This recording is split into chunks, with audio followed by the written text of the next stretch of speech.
Oh, welcome to the Bitter Empress in South Cove. They call me Andrew. It's nice to make your acquaintance.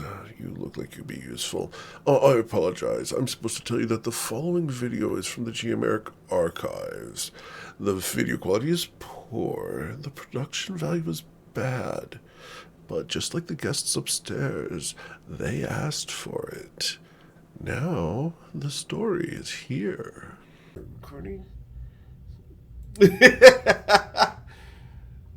Alright. Well, like 2 year in t shirts. It's good. I dress up because, I do this for work. But as far as y'all, I expect you guys to be like pajamas and, chill out and stuff.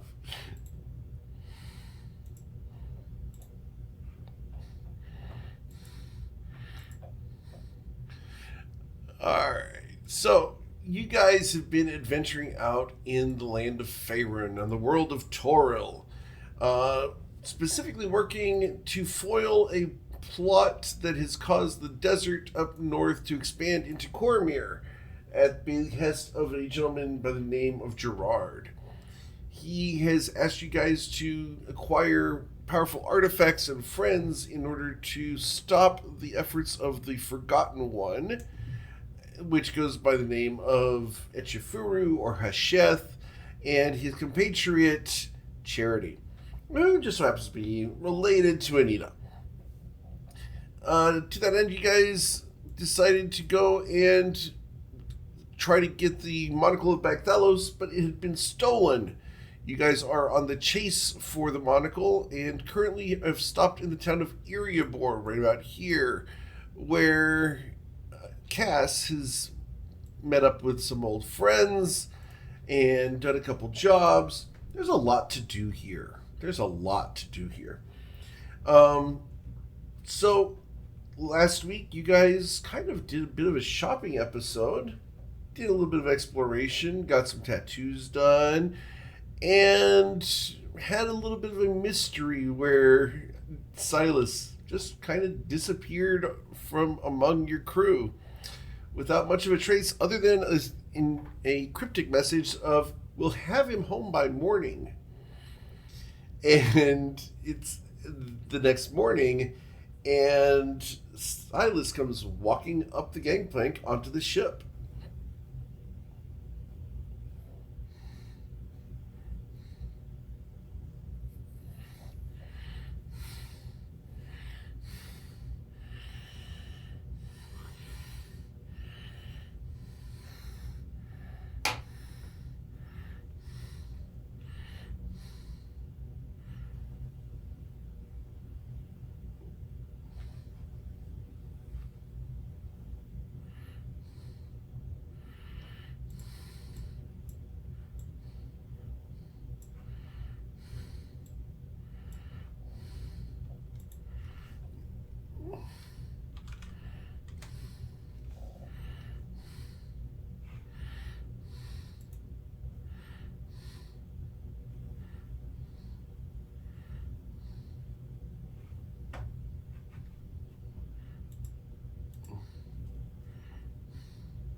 Cool.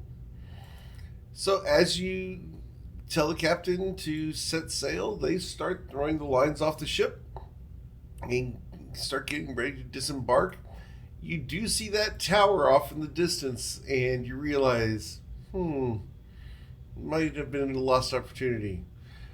But the ship starts moving away from the dock, and you guys are underway as you sail across the Bay of Erebor.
Burdusk is, yeah, Burdusk is going to be on the map.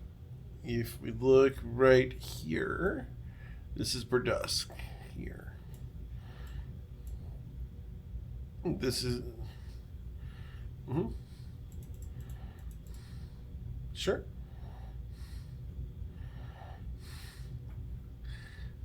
Oh, well,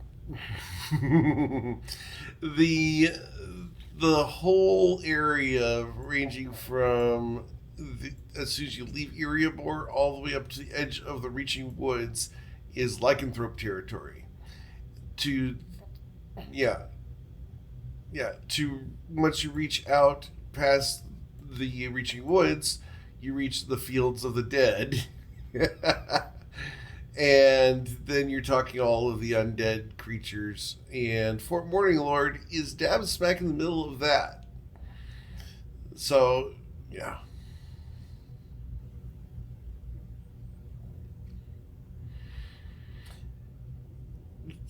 Yeah, Kate Beckinsale lives right here.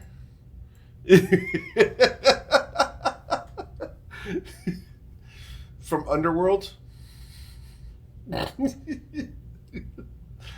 1, 2, or 3. Yeah. Yeah, she lives right there. I, yeah. Damn.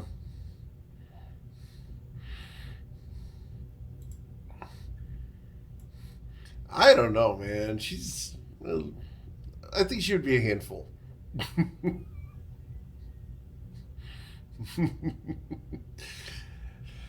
All right, so as you guys leave Erebor behind, the hustle and bustle of the big city leaves, and you guys are on a ship sailing. So, is there anything you guys want to do today as you guys are kind of just.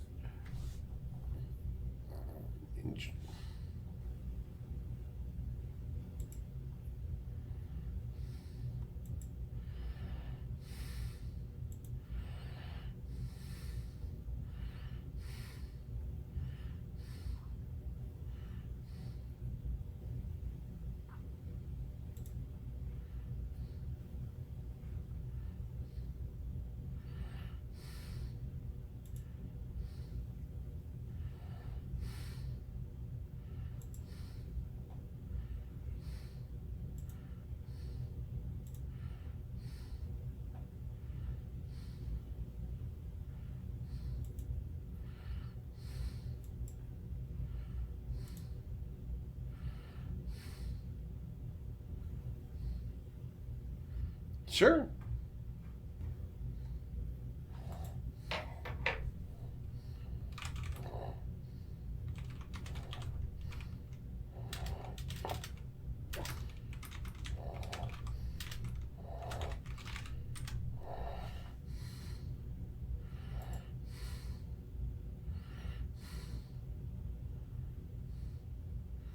History? Not while he's exhausted. But yeah, with the 17. Yeah.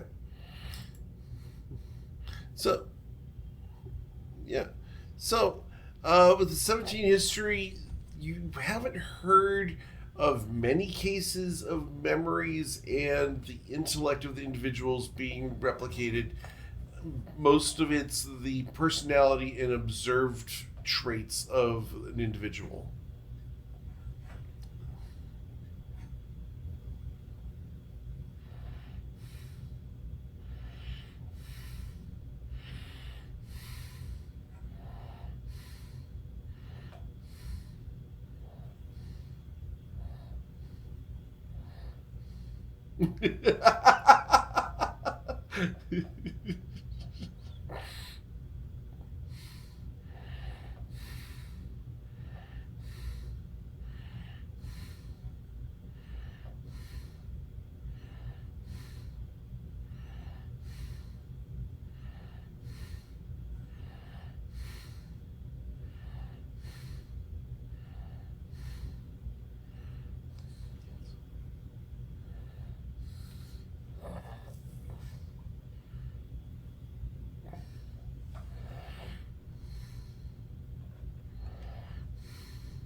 There are several different types of lycanthropy. The generic one that is most commonly available is a disease that he would be immune to. There are more advanced versions that, yeah, are magical in nature and are a curse.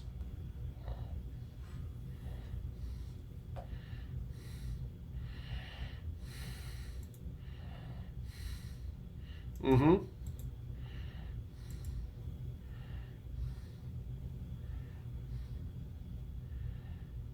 Theoretically.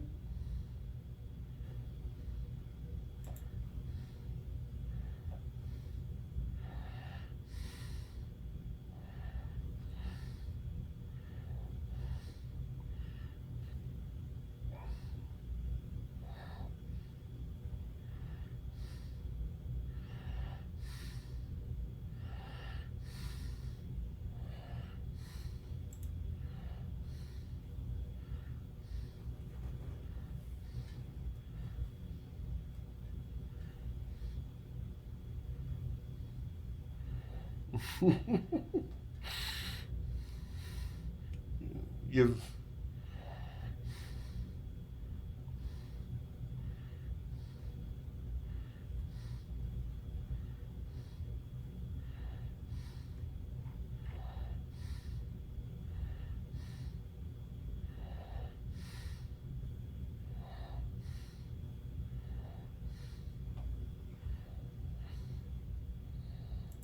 you guys got it after the fact, but just in case it happened again.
I love seeing Rilo's face. He's like, yeah, right.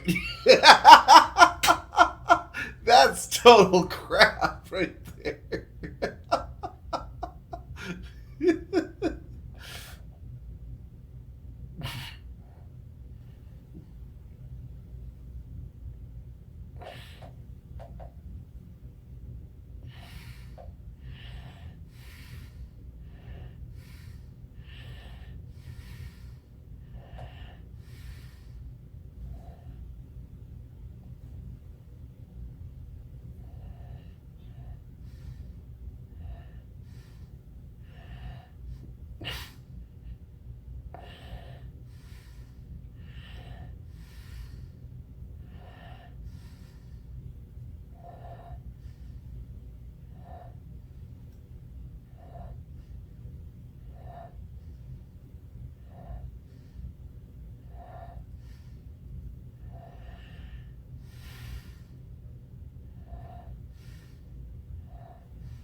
Depends on the specific nature of the rope trick.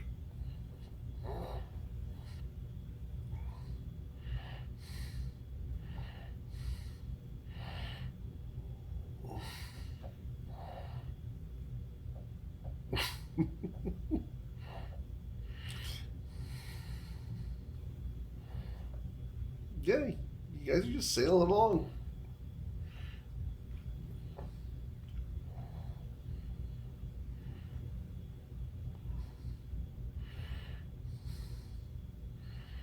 Mm-hmm. Sure.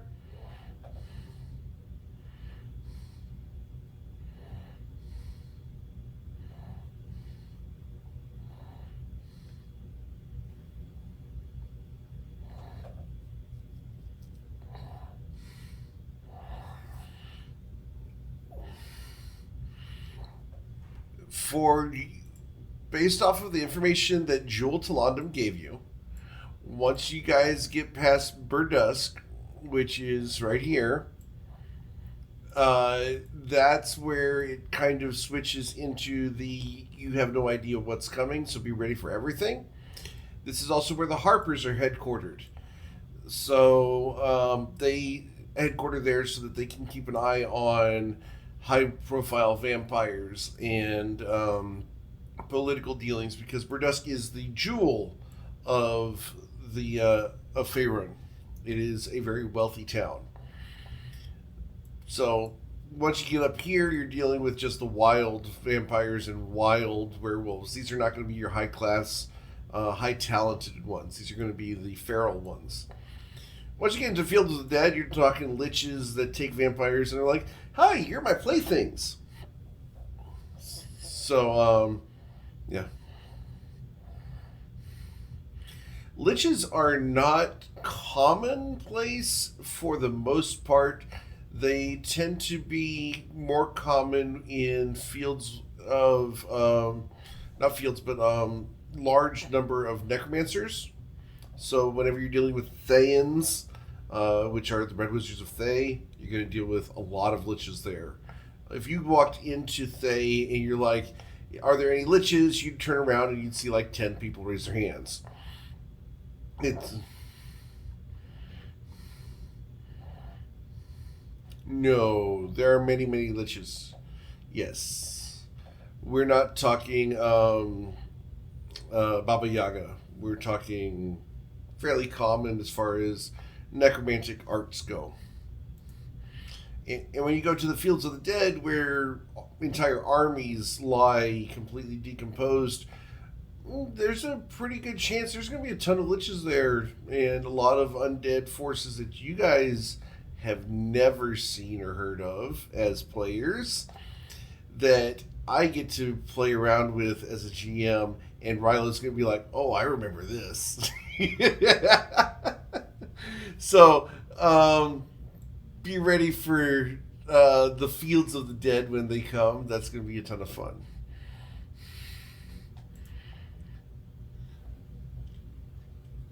Lycanthropy and lycanthropes would definitely be on your radar.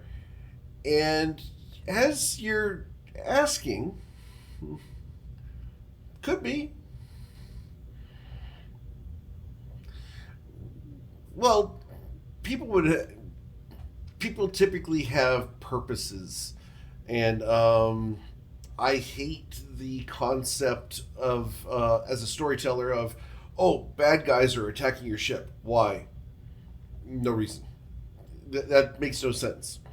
As far as lycanthropes swimming along the ship, great. Yeah, they probably swim along your ship and enjoy the vortex behind the ship, smooth sailing, and then they leave once they go past a hunting ground.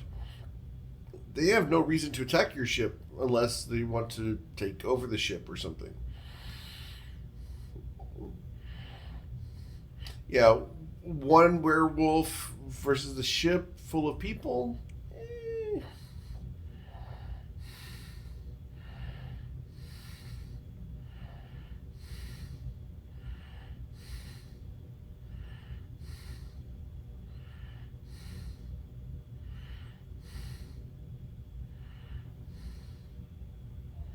Yeah. In fact, while you're paranoid about this and you were warned about this by your um, barmate last night, do a perception check. In fact, everybody can because you guys are totally asking.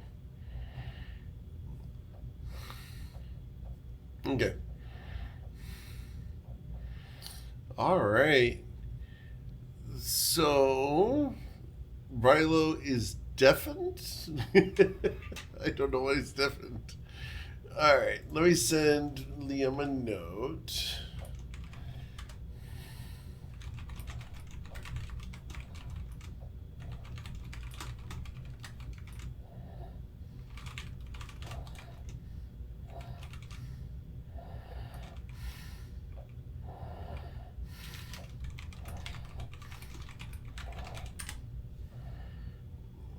There you go.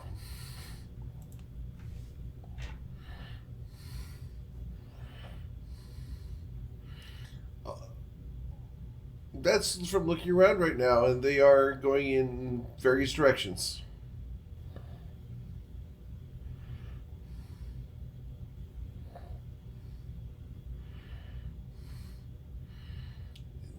Yeah, nobody's within a quarter mile of you.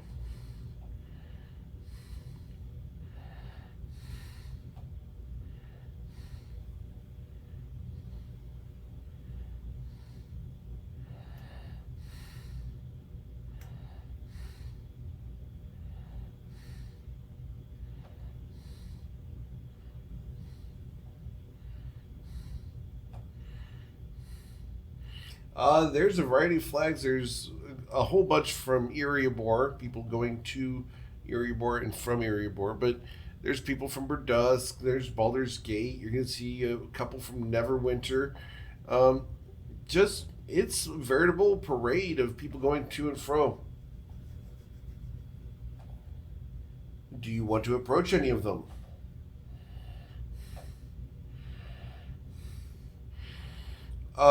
You would be able to recognize the flags of the various places as far as having information as far as being there. Never, but you've got intimate knowledge of heraldry and of ship signs and flags and semaphore. In fact, you would have, which is interesting. Brett does not know. Semaphore.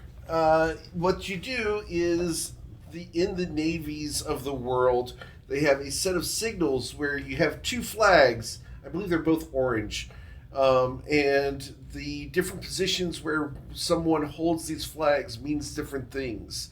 And you can hold one up or one off to the side, or such. Yeah, but except for the fact it's real. It's a real thing, and it is used for emergency communication from ship to ship. Where if your radio's out or you're a sailor, you can literally go on the end of your boat and see an aircraft carrier driving by, and if they can't radio you, they'll stick someone on the edge of the ship and use semaphore to communicate to you. You'll see them do it on the aircraft carriers and battleships and cruisers and destroyers whenever they are launching a new one. There's always someone on the back of the ship signaling. It's fun. Um, yeah, and it's not a complex language. It's only got, what, like 70 words, 100 words, something like that. But it covers pretty much everything you'd want as a Navy. Help us, we need food, we're going this way, general stuff. We're docking, throw us rope. I forget what else. Anyway, look it up. There's tons of YouTube videos. Yeah, yeah. There's a ton of YouTube videos on semaphore. Yeah. There's also, I forget what the other one is. Damon would probably know, where you actually put the various flags on a line and they read the flags. I forget what that one's called.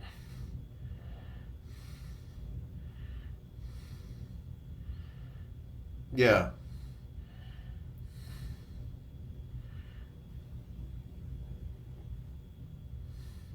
Yeah.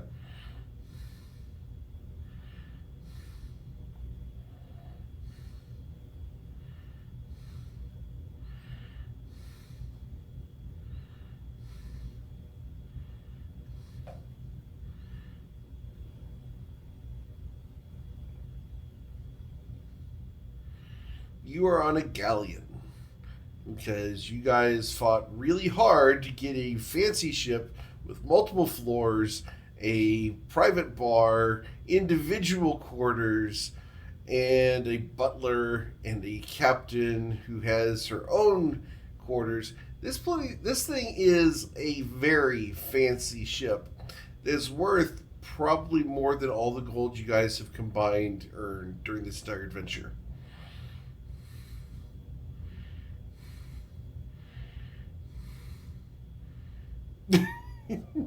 You can't get drunk anymore.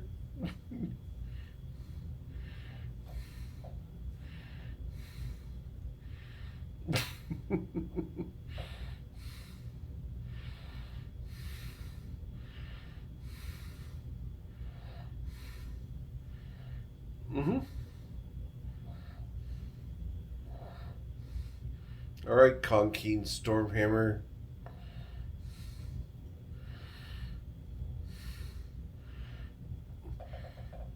Telling me I had to do that all Wednesday.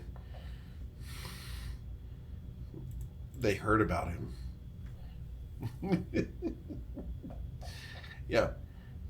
So, as you guys are cruising along, watching ships go by, it's going to be an entire day of just sailing. Is there anything you guys want to do during the day other than just enjoy getting away from the big city? As we're going to be approaching early evening.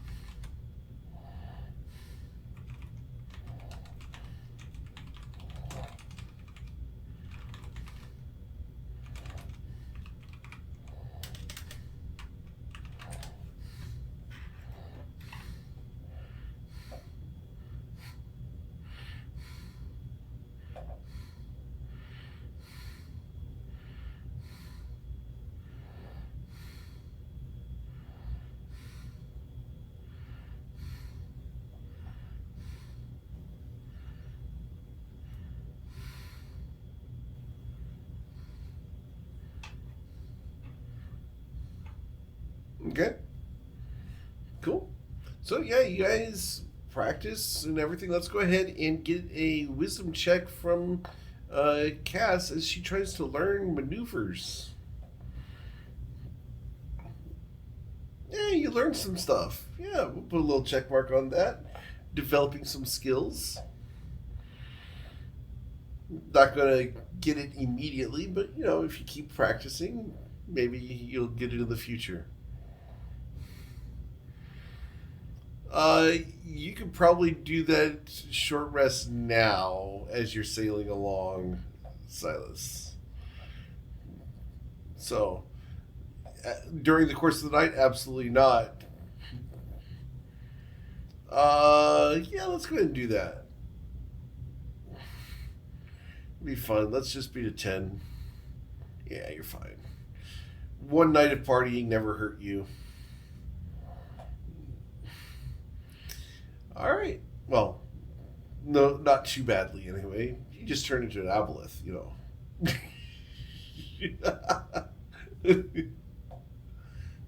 Yeah.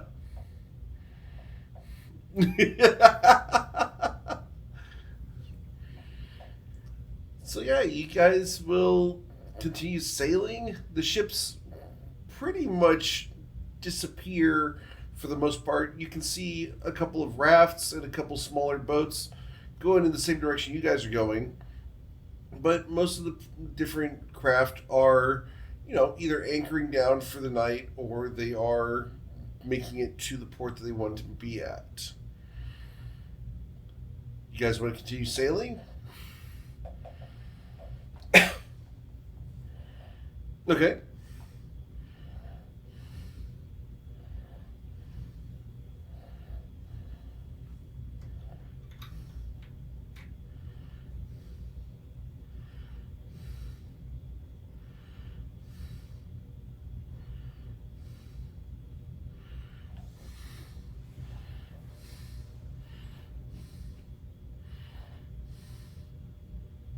Okay.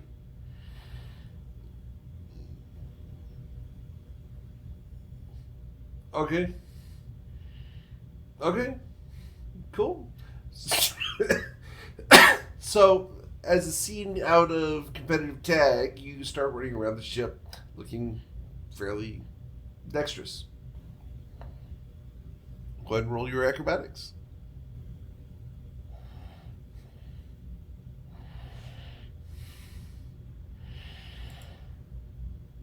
Cool. You are running around free as a bird, pulling your best Peter Pan impression.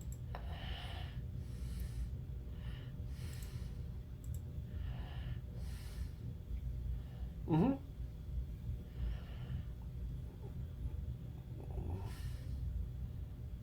Yep. All right. Oh, you're looking for a song of rest from Anita, huh?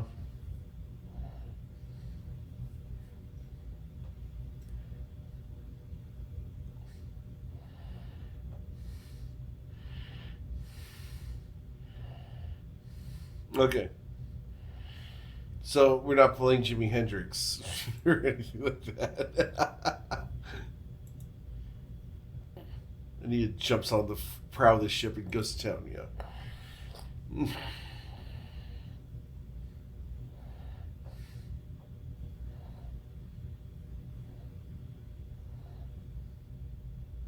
Okay. All right. So, as you guys continue sailing, the night is going to be coming. The sun's about to set. It is a red sunset. The sky turns crimson and purple.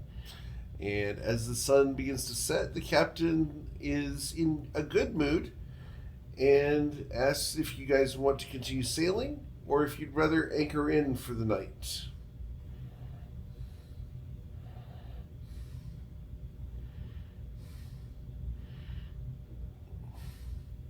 Okay. She's going to ask for people to, for the most part, no. You guys look around, and a couple of the ships that you guys have seen on the river at the moment have anchored down for the night, but you guys are free to continue. You guys will need to set a watch. So, who would like to be the first watch for the night? Security, you don't have to worry about things passing. You're not going to miss anything on the coast because you're not going anywhere.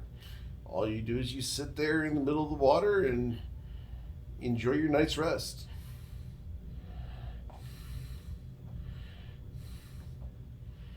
Of course, that's why I don't leave the ship.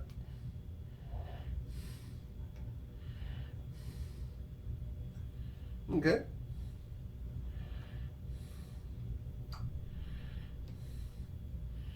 All right. Who wants to watch with Liam?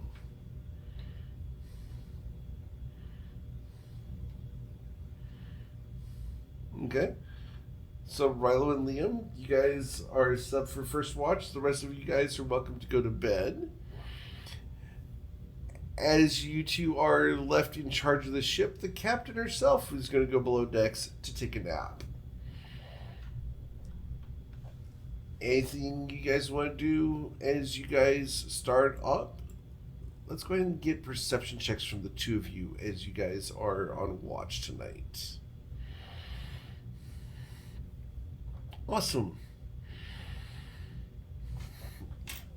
Rilo doesn't see a thing.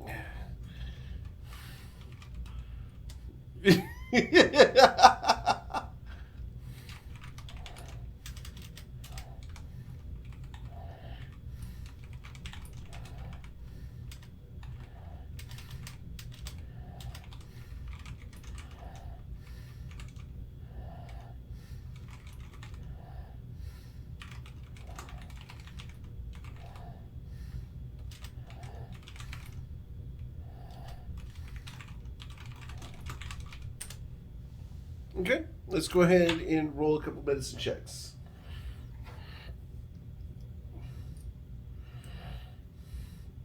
Yep.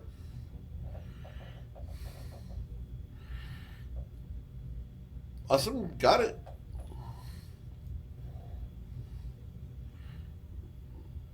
Okay, you got that one too. I believe those are 400 normally, so 200 gold.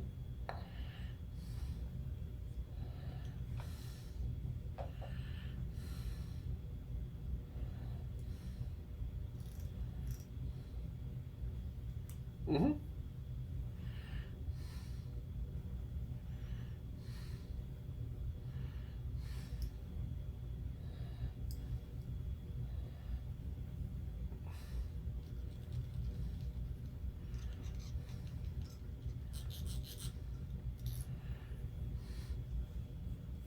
Okay.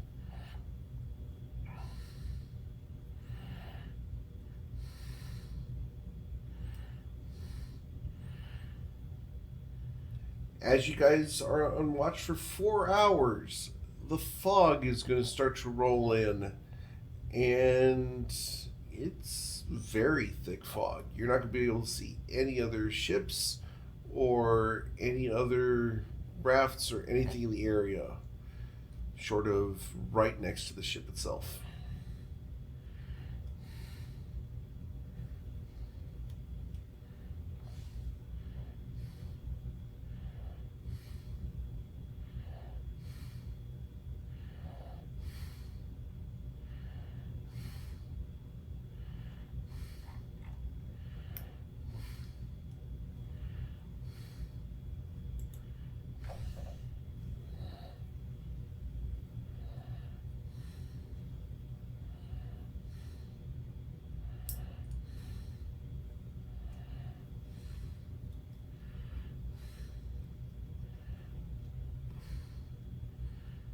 Okay. Cool. So you guys drop the anchor. The captain will come out to check as to why the anchor got dropped, because it will wake her up that the ship has stopped moving forward. She checks in, agrees that this is a wise decision, and she's going to go back to bed.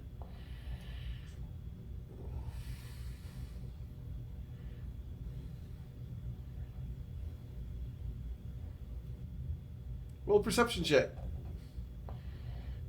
Yeah.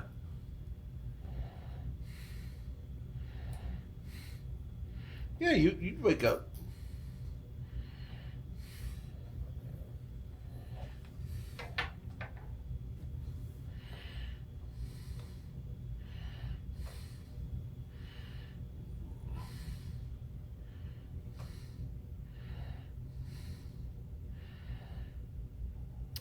The Stone of True Sight, you're talking about the Gem of Seeing. The Gem of Seeing, I believe Rilo was the last one who had the Gem of Seeing.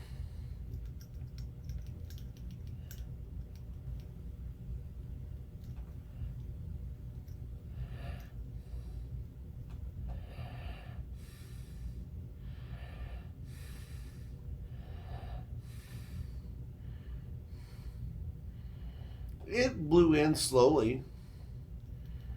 Yeah, it took about 30 minutes. Yeah. Wisps here and there, and then after a while, you get that bank where eventually it's like, okay, and now we're in the fog. You guys have seen that when you're driving along, or yeah.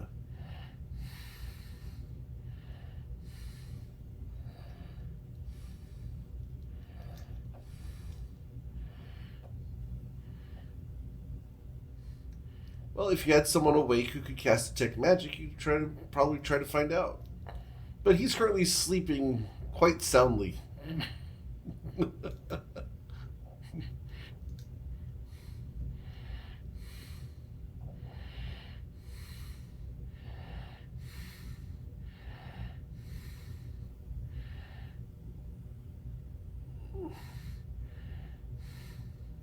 Sure.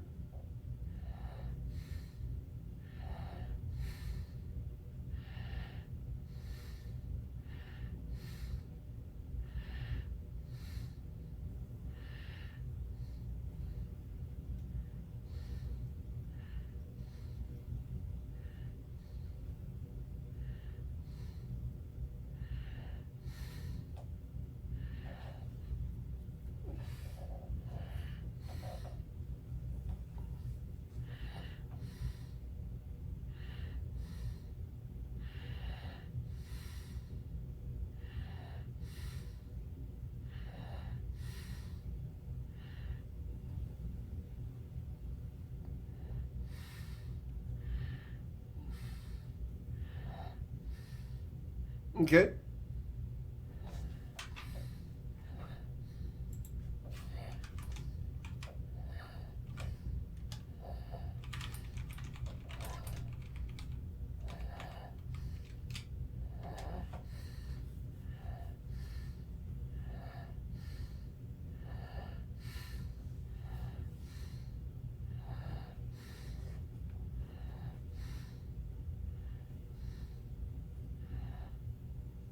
Okay. You just knock on his door? Okay. Nick Nack, can I get a perception check from you?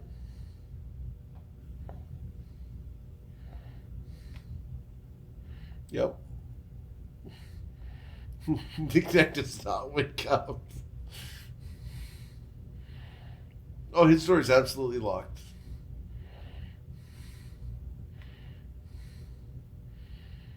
What do you want to do?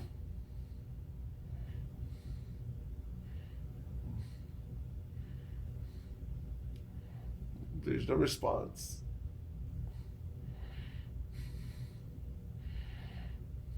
What do you want to do? You're gonna kick the door. All right, roll a. This is an athletics check, yeah. Or are you trying to break the door? Sure. Here you go, Jean Claude Van Damme on the door. An arm strike, please. Okay. The door breaks open. I need a dexterity saving throw from you right now. I believe it's a 17. All right. As you knock open the door, there is a tangle of rope that flies at your face. You dodge away from the side of it as it springs into the hall, covering the hall in 100 feet of rope. You see Nick Nack laying in his bed, unconsciously breathing in and out, fully at peace.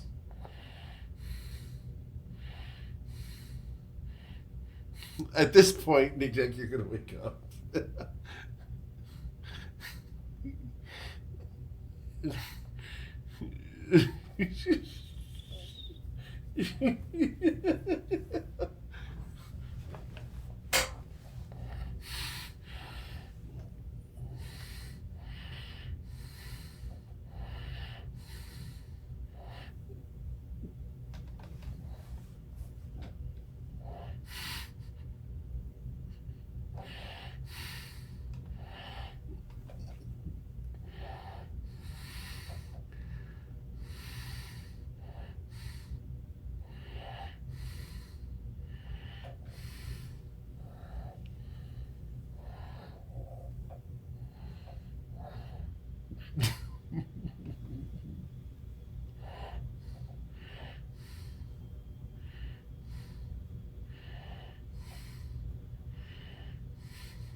Okay.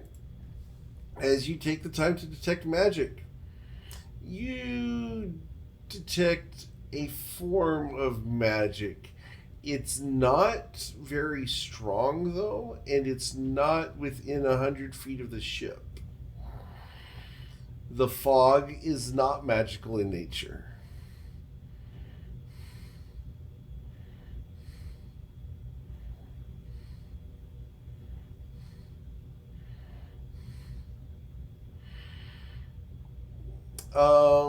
Because it's so distant, it's going to be difficult to tell. Let's roll an Arcana check to see if you can recognize it from this far away. Oh, I know. That's why I'm like, hey, look, you're detecting. Yeah, this is. I want to give the hint that there's something going on, but with a 25, wow. 18, yeah. With an 18, yeah, yeah, it is nice. With that information, let me send you this. Uh,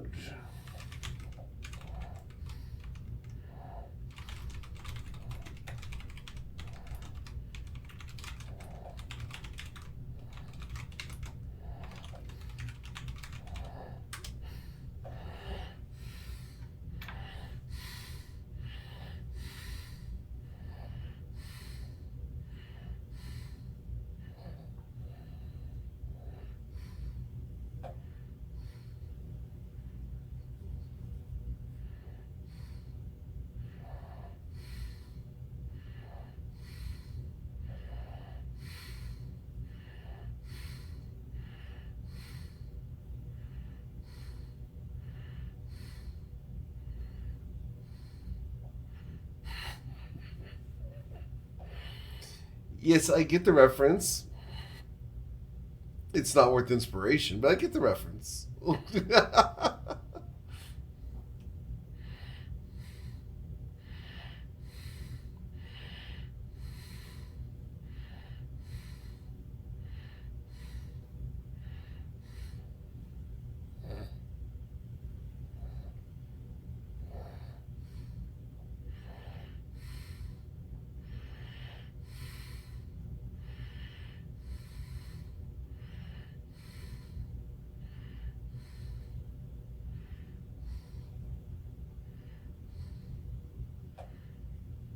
Dangerous.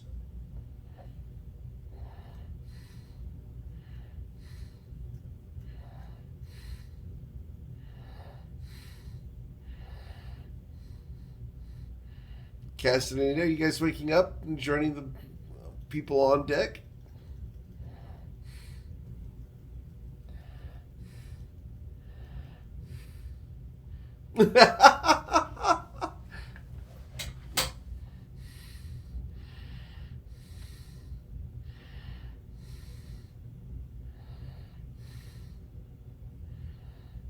Okay.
Yeah.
Yeah, it's called night shift.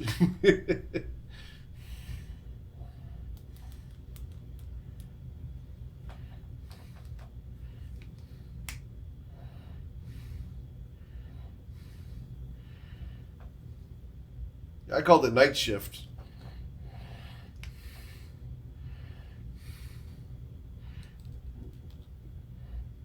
Cool. So, you guys keep a watch out. Let's go ahead and get perception checks from everybody then, since there's all six of you on board.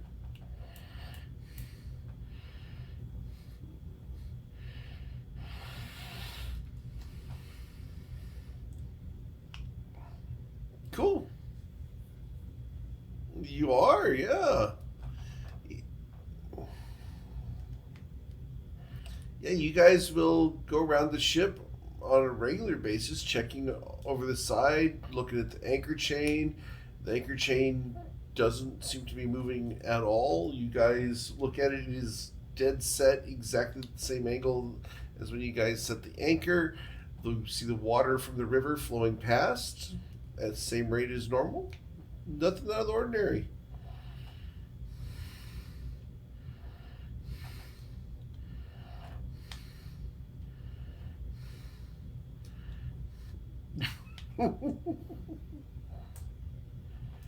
You specifically check the rudder and you do not find any dwarves aboard. Yep.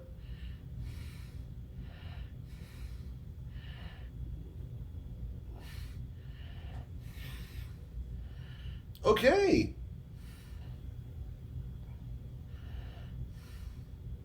Okay, you swim underneath the ship.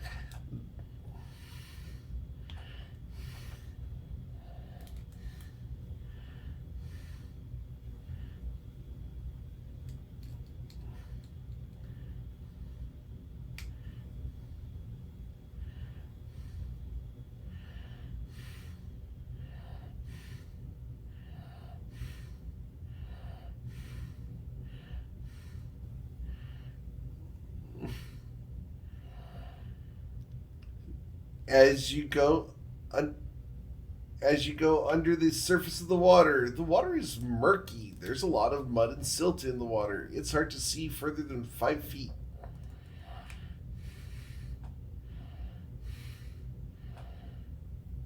Yeah. Yeah. It's not dark. Well, I mean, it is dark, but even within the darkness, it's like going for a swim in a river at night with mud in the river. Oh, it's fairly deep. The river Chianthar is the size of the Mississippi. Yeah, we're talking a mile wide.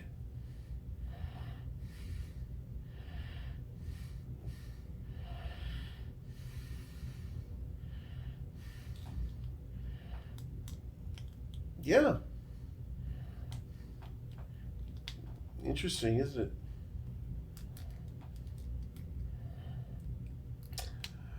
Would you like to roll a nature check?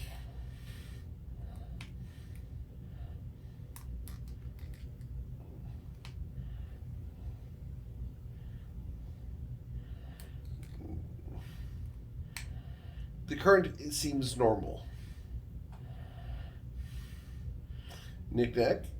As you detect magic, you don't sense any changes. Anita, your nature check.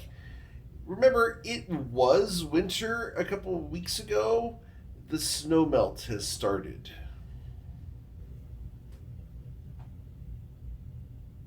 Very cold. But it's tolerable. I mean, it's one of those. You're good for a dip, but when you get out, you're going to want to get your clothes back on pretty quick.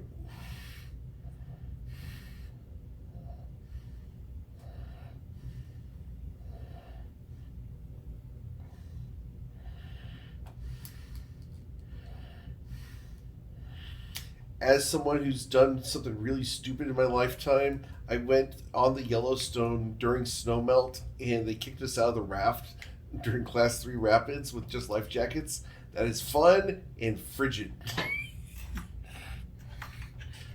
So, definitely fun, but you can't see jack squat in that water.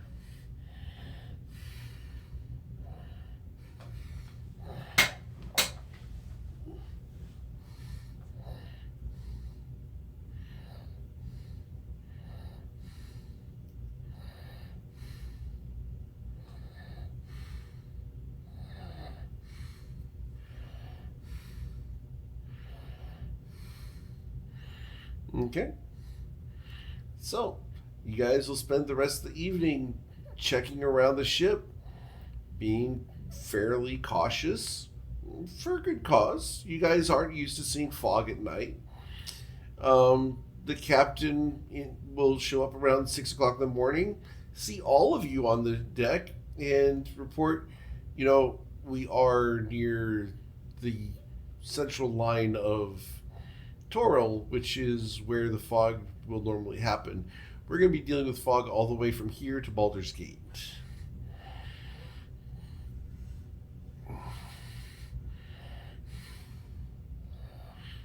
Yes, and so caution is absolutely imperative.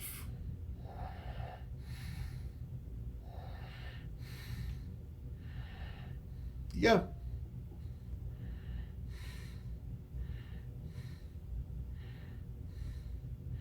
Oh, she thinks it's absolutely imperative that you guys are very, very cautious, especially through the lycanthrope area. Excuse me.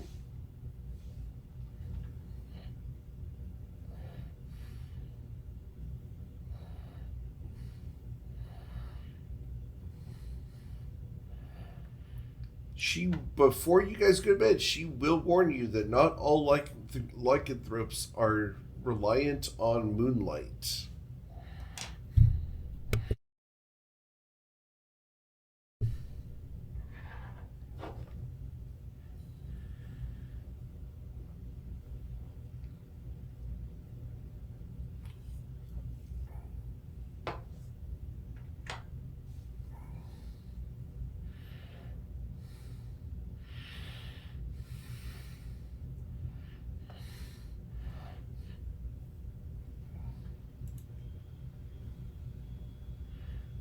Yes.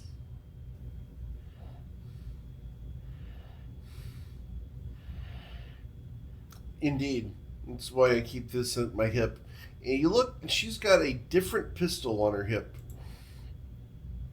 This one has, it has a very odd mechanism on it. It looks like a small cylinder just above the handle, and you notice that there are several tubes going through the cylinder as the cylinder is parallel to the barrel of the gun. Of course, for those of you who know what a revolver looks like, she has a revolver.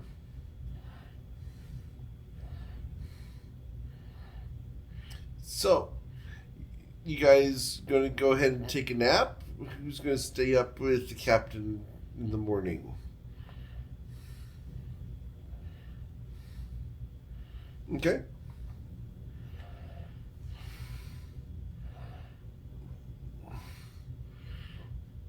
Sure.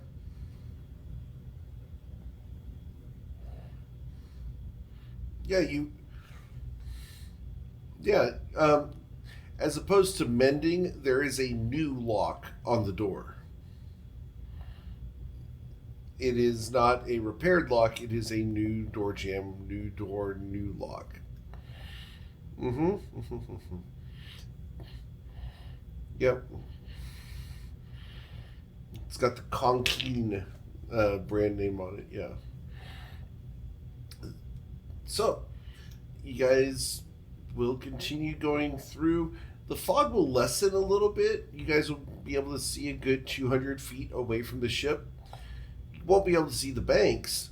And so the captain will make sure that you guys are taking soundings, which is where you guys let off a rope with a very heavy weight at the end to detect where the bottom is, to make sure you guys are not approaching the banks of the river. And she'll do this about every 10 minutes. She checks a sounding to make sure you guys are not running aground. And she'll do this all day long for the entire day, as the fog does not let up at all during this entire next day. Is there anything you guys would like to do during this day?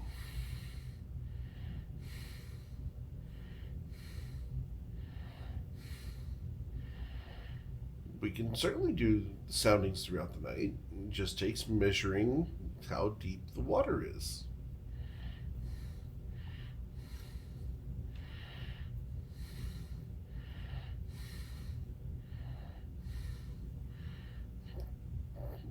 I would want to bring attention to where we are in the middle of the river.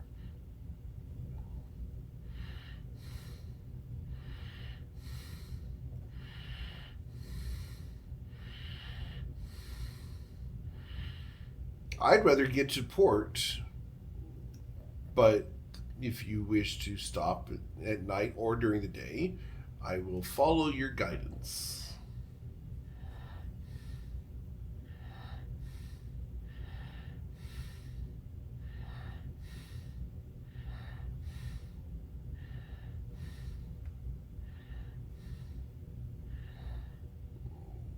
Because there's always mistakes that can be made. With the fog as it is, there's no difference between sailing at night and sailing during the day. Absolutely. Yes, it does. Yeah. Yeah, it's lessened quite a bit. Yeah, you guys can see a good 100 feet away from the ship right now.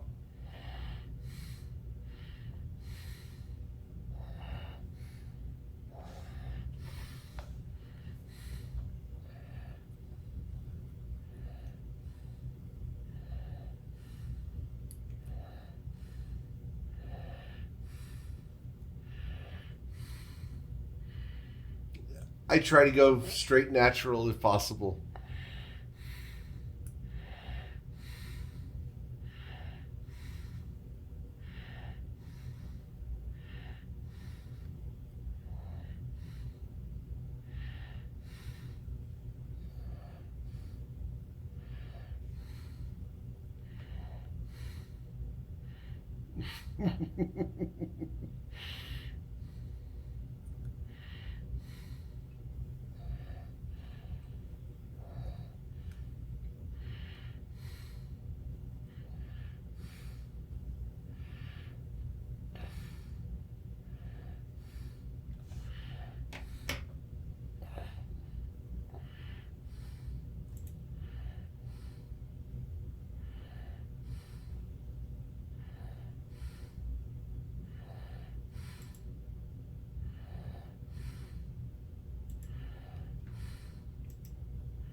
she's willing to try.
So, let's go ahead and get perception checks again in the middle of the day.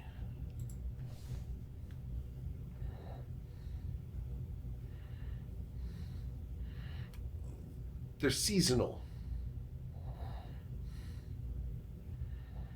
Yeah, they're seasonal. They happen during the spring and during the fall.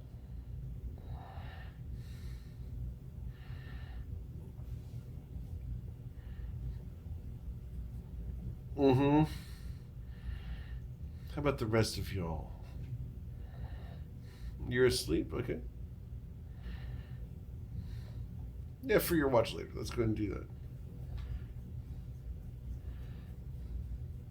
that.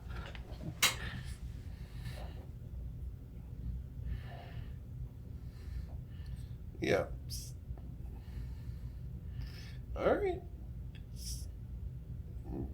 Chase, is Nick Nack going to take a watch during the day after having been so rudely woken up at night?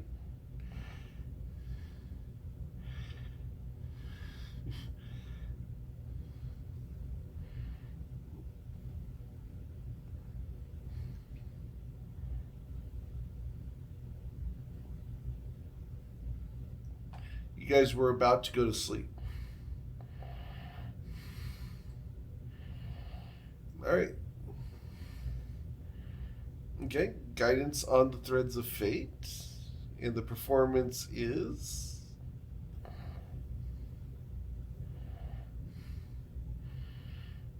Okay. Well, D4's not going to change it.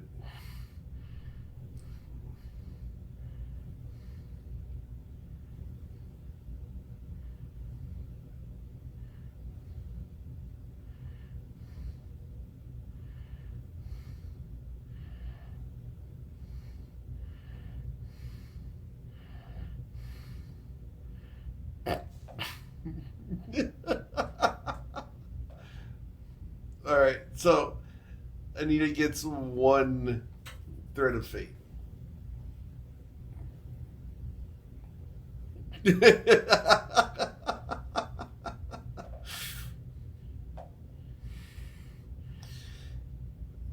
Bam.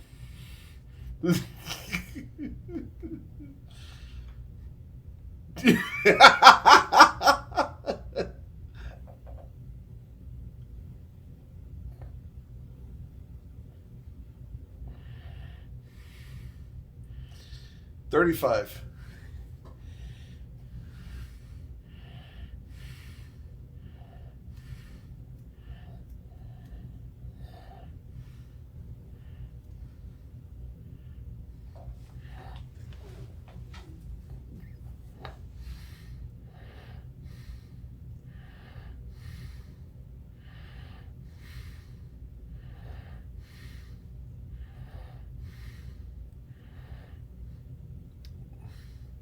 Mm-hmm.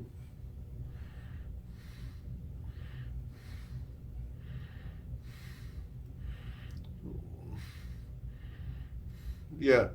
No, yeah, you can see the roll and then change it. That's the fun part about the Threads of Fate, yeah.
Potentially.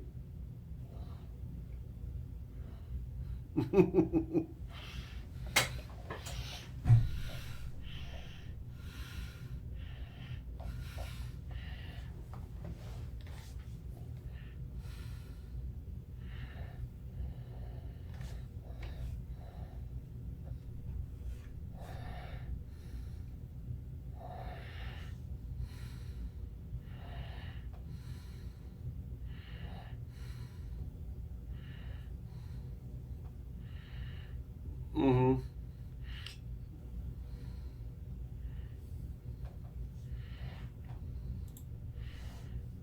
All right, so we're going to hold off on the Quizilla check till later today. Okay.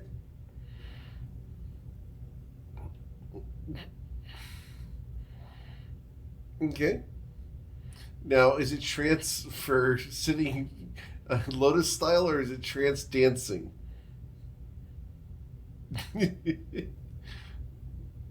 Okay.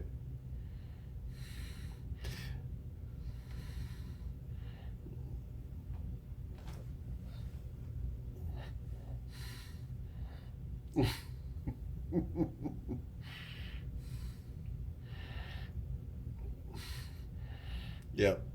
All right. So yeah, you guys spend the rest of the day just sailing up the river, trying to make your way towards Burdusk. You guys know that it's going to take another 2 days to get there. As far as you guys know, things are going fine. The sun will begin to set. It's a gray sunset. There's no color to it at all. All you guys really notice is that it starts getting dark. Yep. Go ahead and hit the long rest button. Yep. Yeah. Yeah. You guys can go ahead and switch off. It takes more than 8 hours for the day to pass. So everyone can hit the long rest button. The only person who still suffers from negative effects is Knick Knack.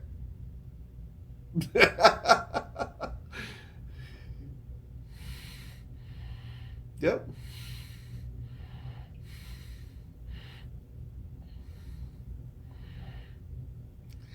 Let's get another perception check at night as it gets to be dark. Sure. Awesome.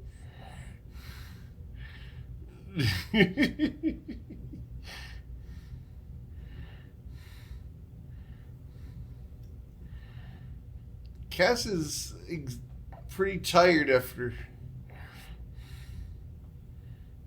Yeah.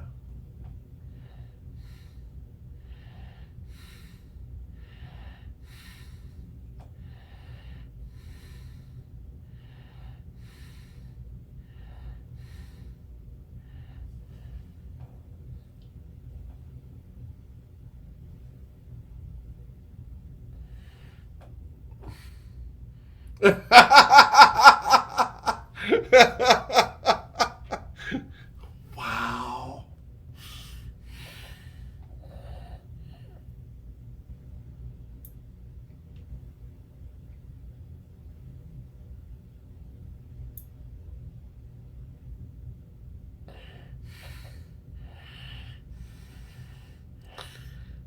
What was that, Cass?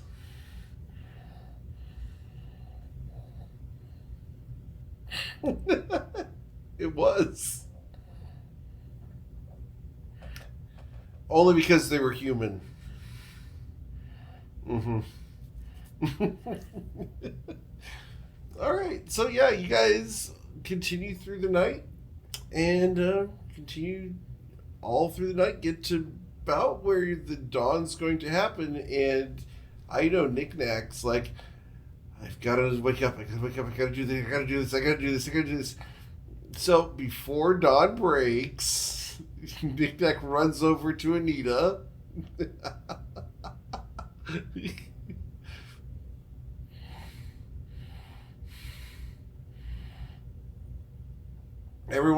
Is supposed to be awake at this point.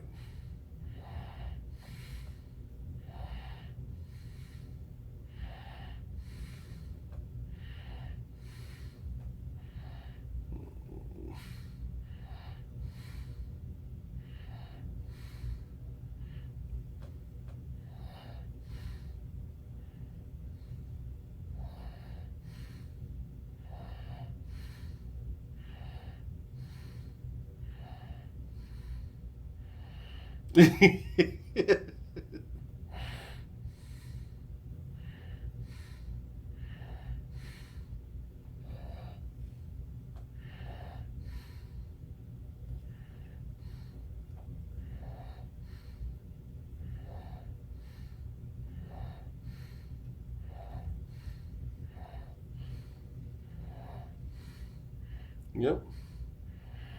So you will. So you will gain circle of power within the Quizilla check.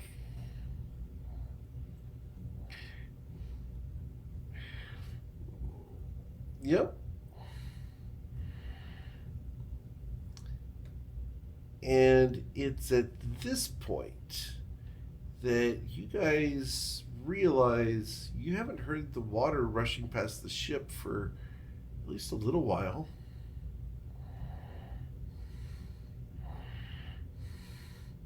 As you guys go back up on deck, because I'm sure you guys are on deck. So yeah, as you guys are on deck, the fog, it's still pretty dense, but you can't hear any water going past the ship right now.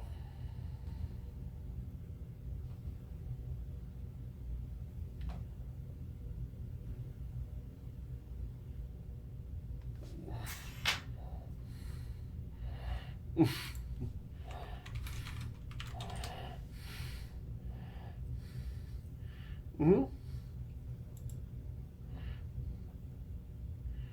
Yep. Within 60 feet, 10 feet wide blast. Yeah. Yeah. All good.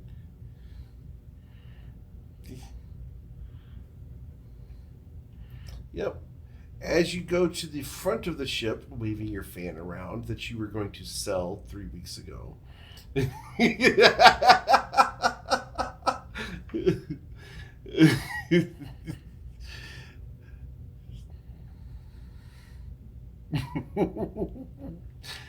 As you go to the front of the ship, you will wave the fan, and ahead of the ship, you can see a small raft with an individual standing on it directly in front of the ship.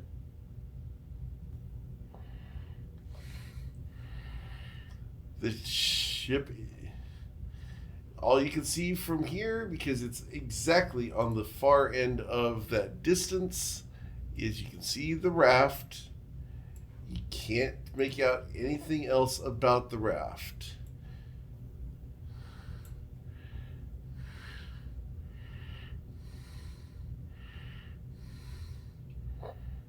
Oh, absolutely. You don't even need to roll that.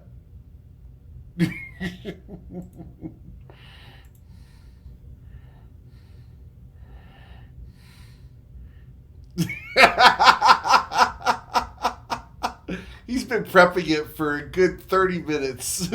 I've been watching him. He's like, I'm going to take a lot of care with this one.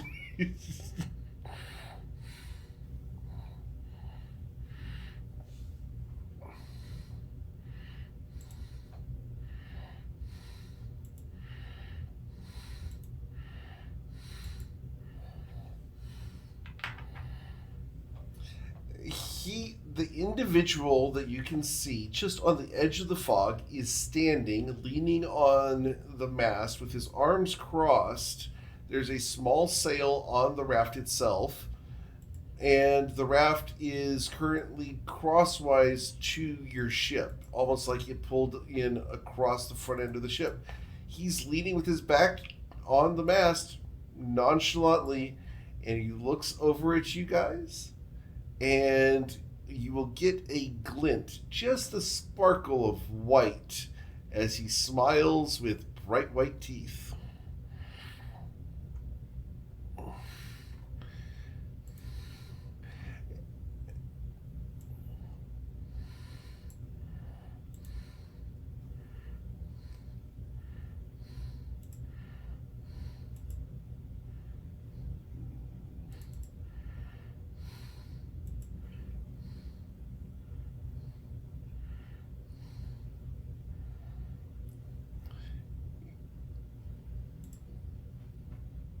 Yep.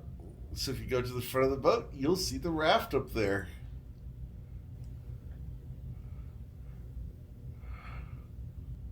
Go ahead and roll your perception check. Yes, you can detect magic. It's going to take you how long to cast detect magic? 10 minutes? Yeah, you can start.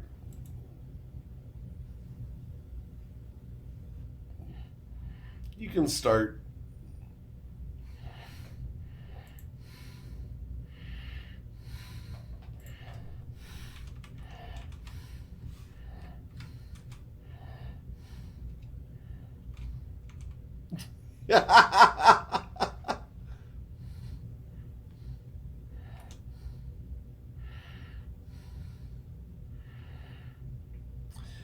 You will hear a low chuckle from in front of the ship. Nothing else at the moment.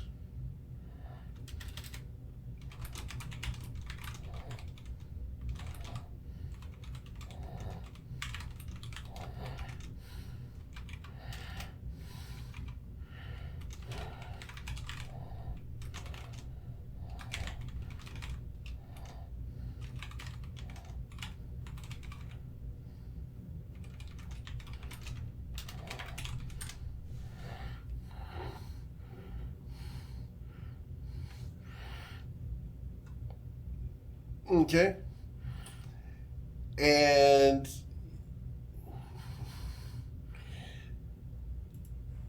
as you look over the side, Rilo, go ahead and get where you guys want to be on the ship so I can go ahead and, place you guys where you need to be.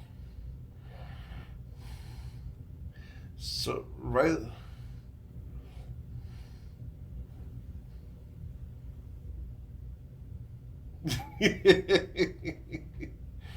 Okay.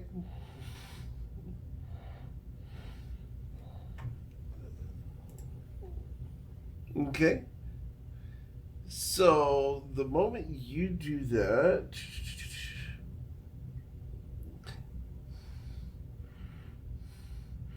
your Eldritch Blast just washes over the individual.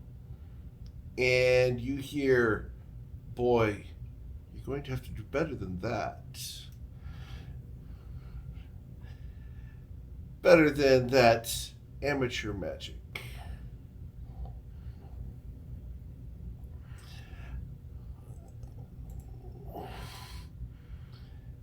You see no other targets whatsoever, and then he raises his hand.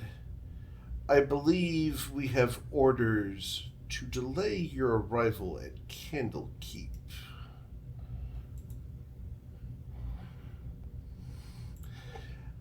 And the surface of the river rises, and a large hand emerges from the water and grasps the ship.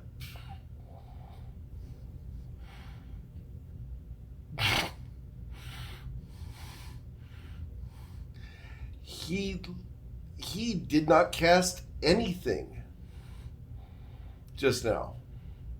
He simply waited. And at this point, I get to send Nick Nack a message.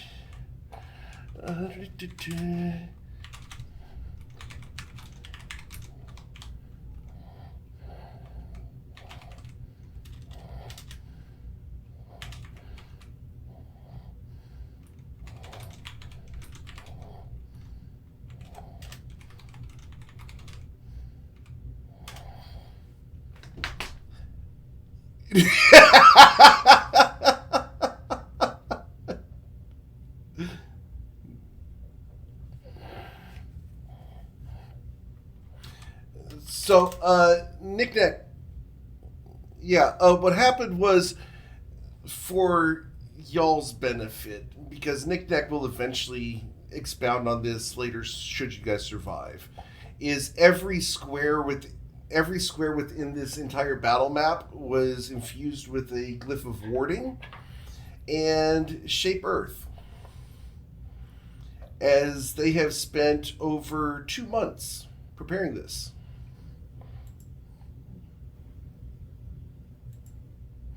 This has been prepared for almost 3 weeks, so no, this was not this is coincidental. And I was sitting there this morning going, is he going to figure it out? Nah. There's no way he's going to figure this out. This is all shallow water. And you look at the edges of the fog, and you're going to see some silhouettes being backlit by the dawn. The figure is currently on that raft, and he was not affected by the Eldritch Blast at all.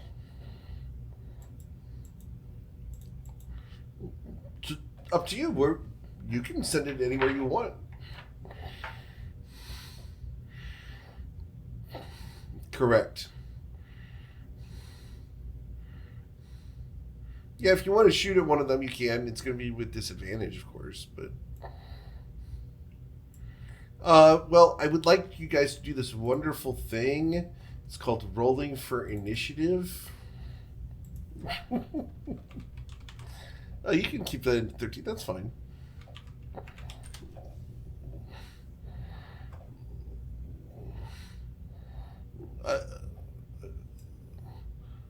Yeah, you're going to hit with the Eldritch Blast. Go ahead and ping somewhere on the map where you would like to hit something.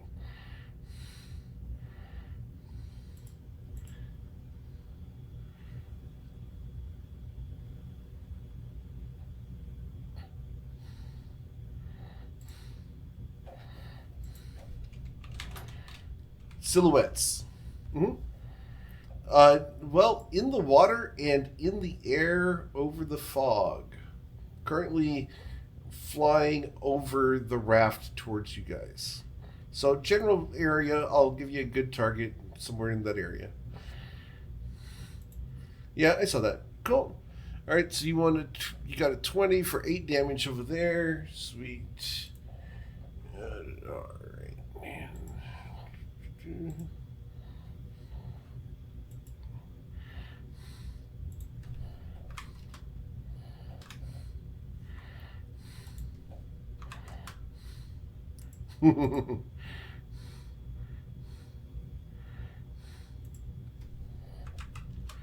Yeah, it's very much along those lines. In fact, this guy has a long coat like that.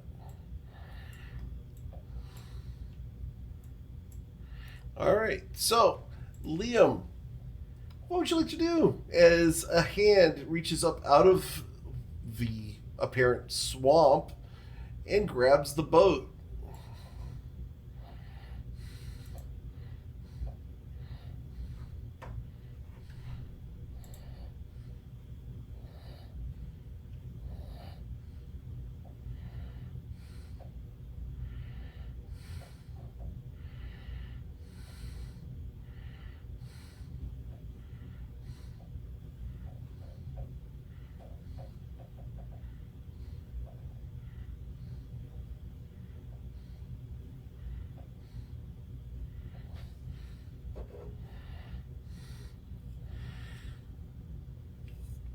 It's the same number of squares for movement. Jumping uses the same movement, yeah. Yeah. If you go check 5th edition, jumping takes movement equal, yeah.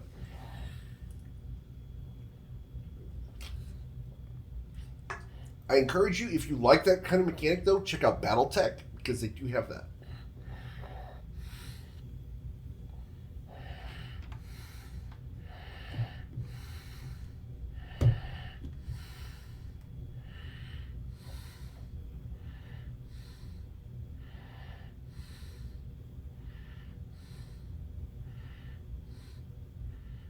Okay, one thing at a time. Tell me what you're going to do first. All right, where? The ship is resting in the hand of stone, holding it firm. It is currently about a foot out of the water. No. But remember, we said that it's 20 feet to the deck.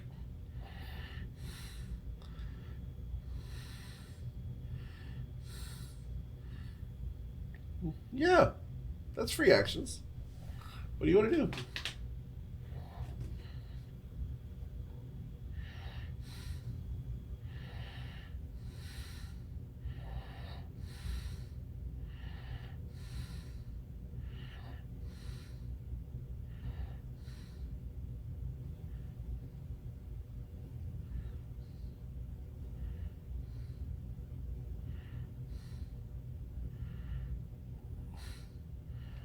Okay.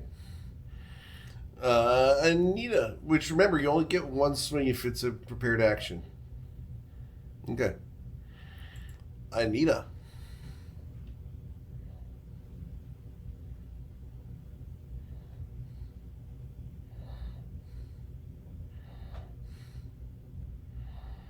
Okay, so the two of you appear where?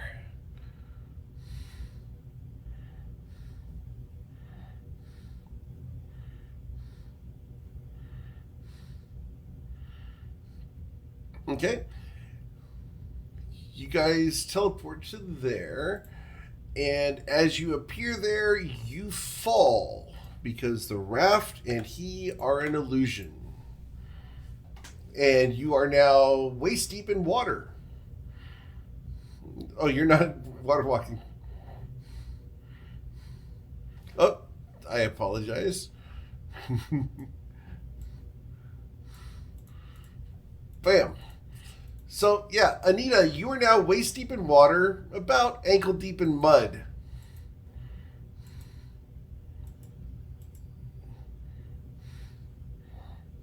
Mm-hmm.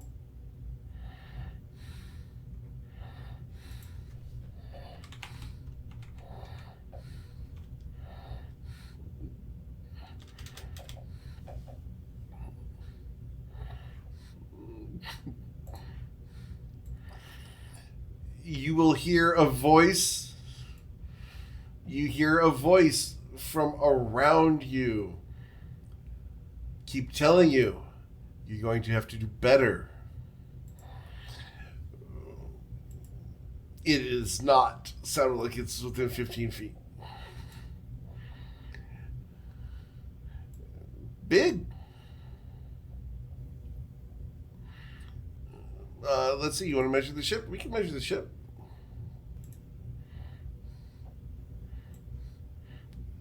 It's larger than colossal.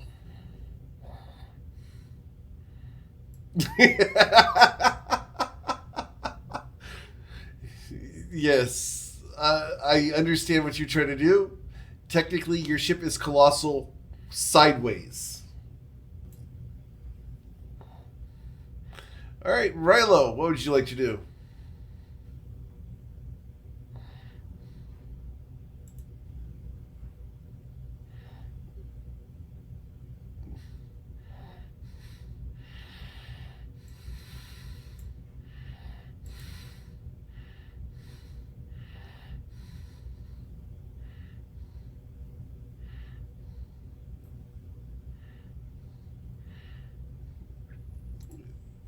Knick-Knack has information, so there you go.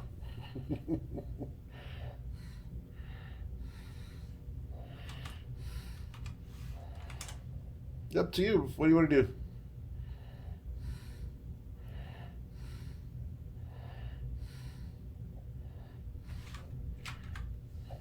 Cool. Silas?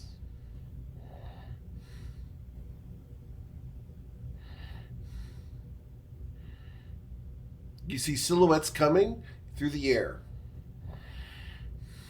Yes.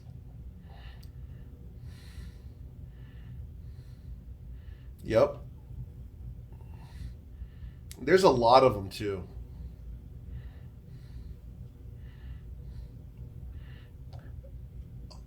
They're coming closer to Liam, Anita, and you guys. But yeah, they are approaching Liam and Anita. There's many.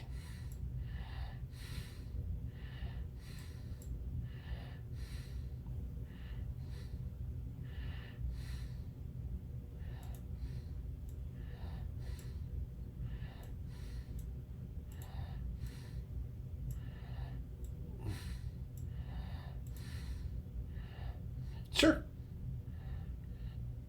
Just an Eldritch Blast? Okay, let's go ahead and fire Eldritch Blast. Yep. Yeah, with the 14, you hit the rock, it fragments apart, and you will hear a chuckle from around the ship. Ah, don't believe me, huh?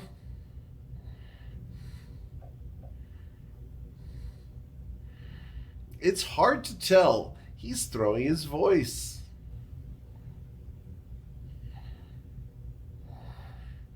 You shatter another piece of stone off. It's going to take you. It's going to take you a couple days at this rate to break this hand.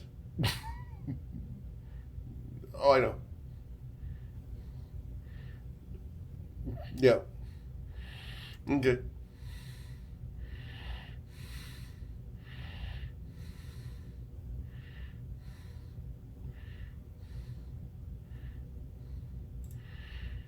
Cass.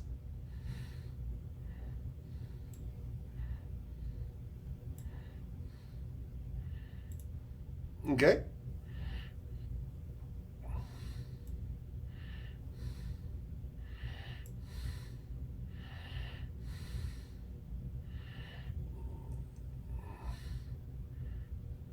Okay.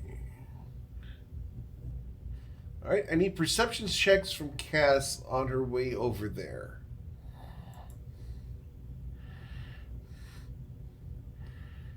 All right, Cass. So let's go ahead and back you up a little bit here. Yeah, so we're going to back you up to right when you got off the boat. Right next to you, you see a lump under the surface of the water that you were not able to see from the surface of the ship. But you're able to see it now. There's something hiding in the muck. You're going to go over and attack it. As you step there, you're going to detect a couple more things in the muck.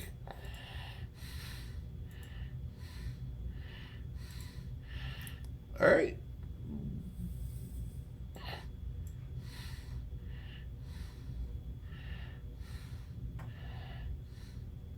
And you have advantage on this. You do have advantage on this because he was thinking he was hiding. And so he is currently prone in the mud. Which is why they were able to hide so well.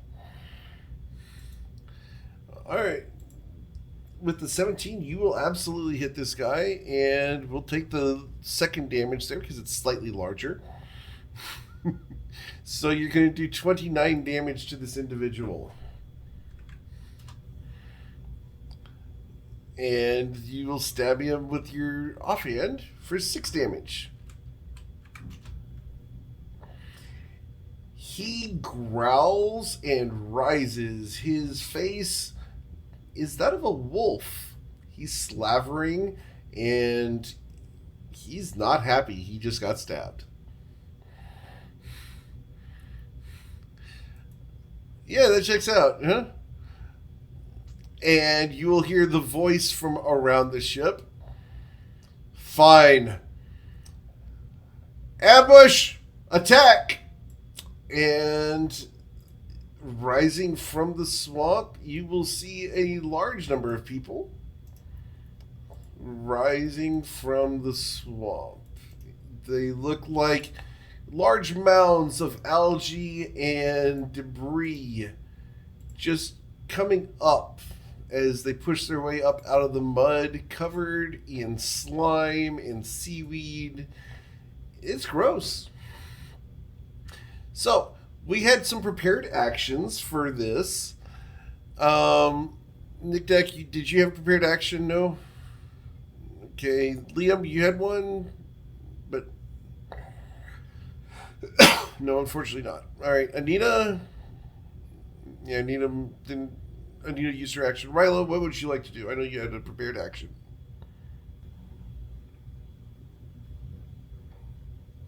Alright, so nothing's on the ship at the moment. Silas, you used your blasts on the hand, and Cass just attacked. Okay, so they're going to use their turn to rise from the swamp, and the flying figures are going to approach the map.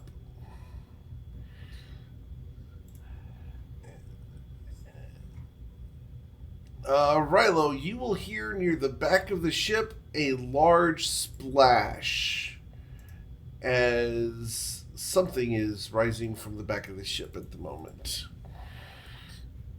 All right.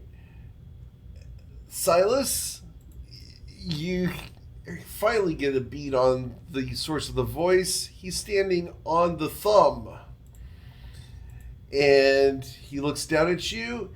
He's got a look to him very similar to that of Konksa, except for more tiger. And he looks down at you. Boy, you have no idea what you're dealing with. My master... my master says hello, Anita. Knick-knack, what would you like to do? That look.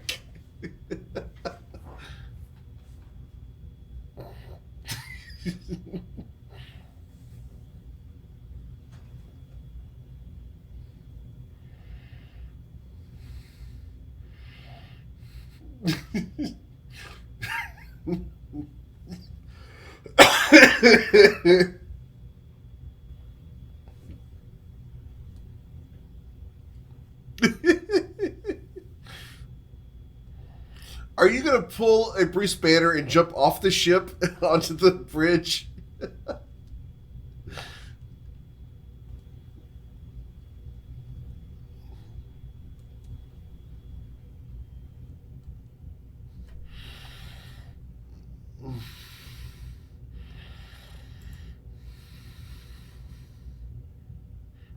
Oh, God.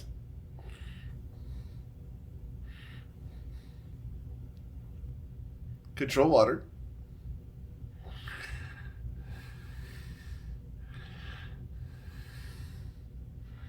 50-foot vortex.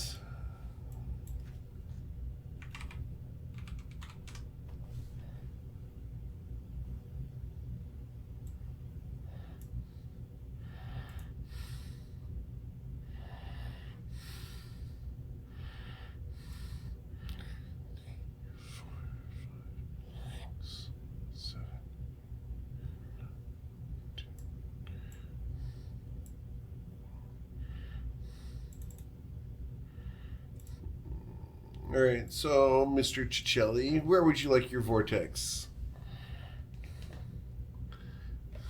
Those are flying.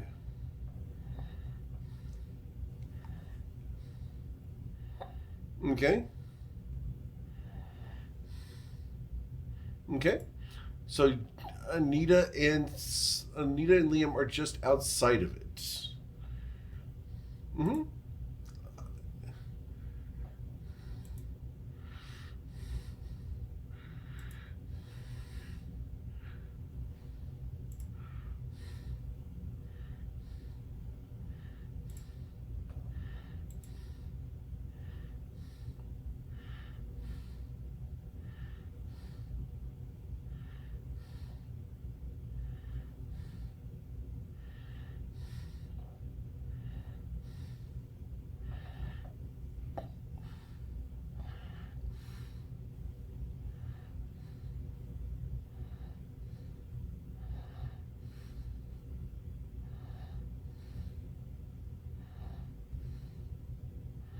Okay. They get an opportunity to use their athletics to swim against that, right? Okay. Okay.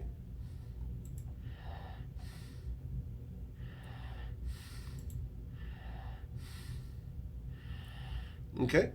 So, cool. So we're going to pull these people in. We're going to move that to the back here real quick. So moving in, we're going to move in. You said 10 feet. And this guy too.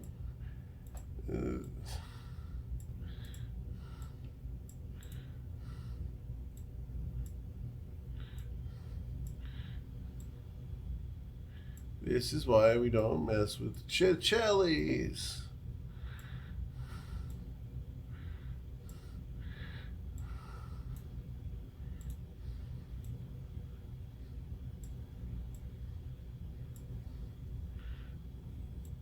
That guy's too far away. Alright. And that guy's too far away. You watch in amusement, Knick-Knack, as this guy gets pulled up and over the finger on his back. As he gets sucked up out of the mud towards the vortex. All right, so the people inside the vortex are going to take. They don't take damage until they fail the swim, right? First time. Yeah. Yeah. Okay. Yep. So they enter the vortex right now. So let's roll your 2d8, please. All right, so it's 11 damage. So that's 11 damage to Anita, Liam, not to Cass. And I'm going to mark all these other people with 11 damage.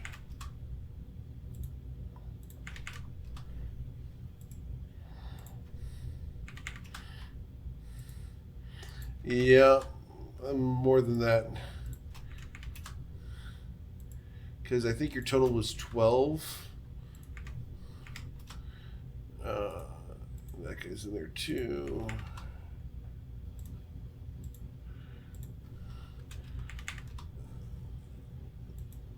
All right, and now I need a wisdom saving throw. You're fine. Yeah, because it's a 13. Thanks to your deal with Mask.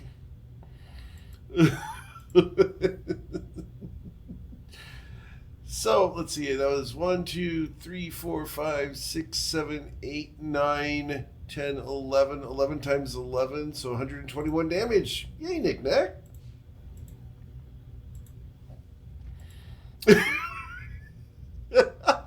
He shrinks in his chair. So, the massive damage of Mr. Cicelli rumbles on. Liam, what would you like to do? You are in the vortex, and you start your turn there, so I need another 2d8 from Nick Nack.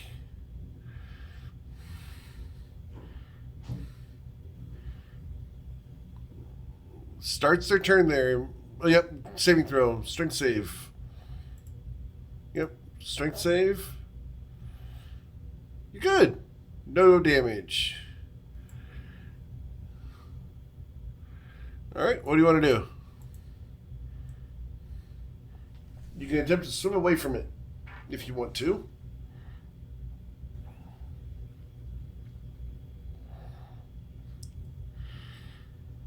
Yes, but it's like walking on a treadmill.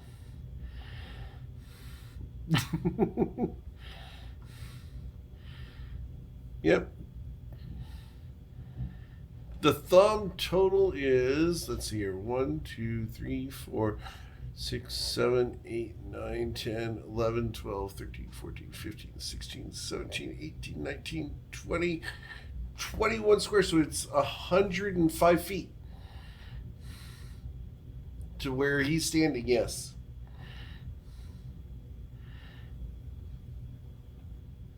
And you're going to have to climb that.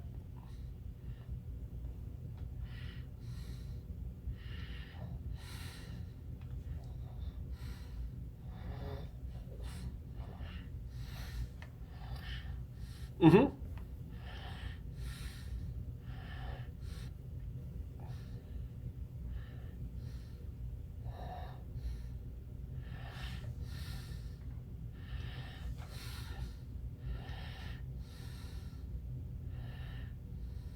What you doing?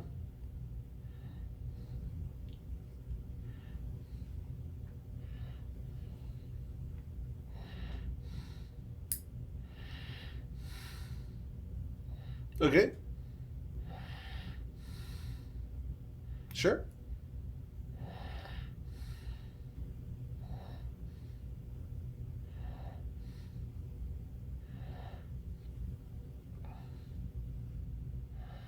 Okay. I do need your athletics check to get out of the vortex, though. Yeah, gotta be a 17. You're good. All right. Cool. Continue. So you're punching at which guy? The big guy. All right. Gotcha.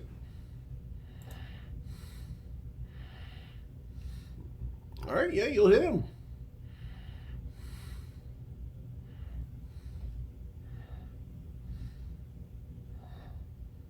Okay. Now, does the Eldritch Claw lengthen weapons or just unarmed strikes?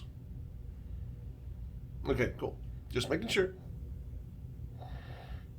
Mm-hmm.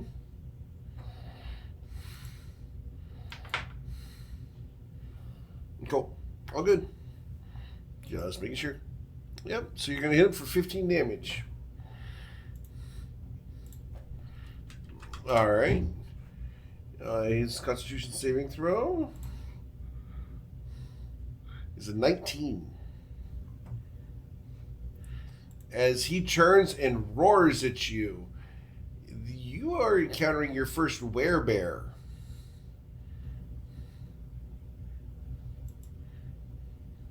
Okay. 17 will hit. Yep. First, 13 damage. Yep. Got it.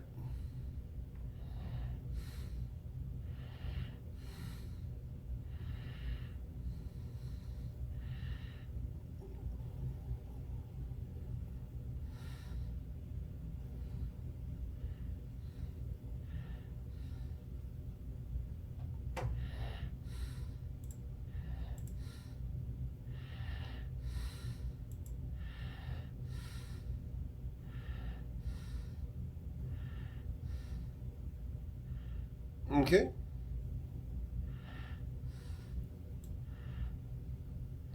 All right. Is that it? All right. At the end of your turn, you are within 25 feet of the vortex. You were sucked 10 feet that way. 25 feet. The edge of the vortex is right here. This is the corner of the vortex. Yep. Blame the Cicelli.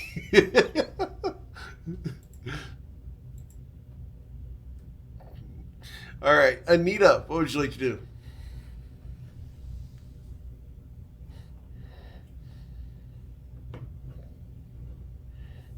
Okay.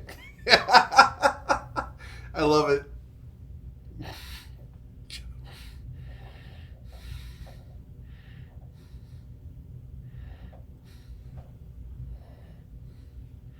Can I get you a link on Settling Words again?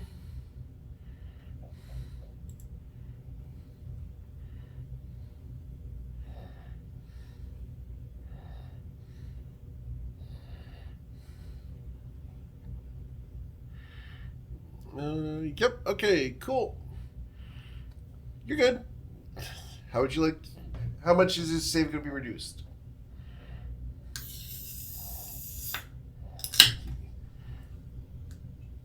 Yes, please. Yeah, I need to know how powerful of a reduction you're doing to him. 6 is a strong reduction.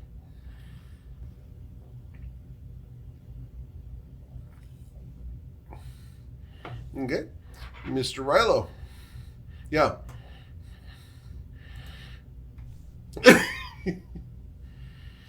Your sister said you would say that. How uncouth from one who looks so fine.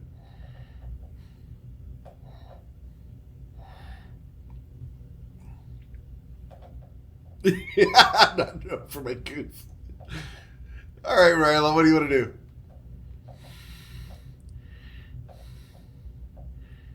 He's currently 80 feet above the side of the ship. Yep.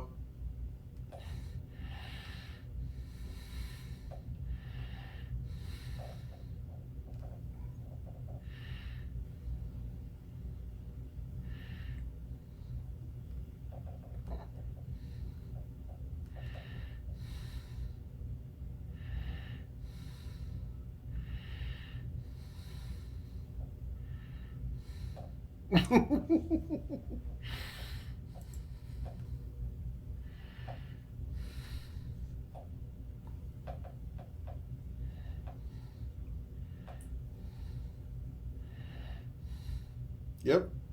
You have to climb it, but yeah, it's 120 feet. It's 120 feet to get up there if you're going to climb it.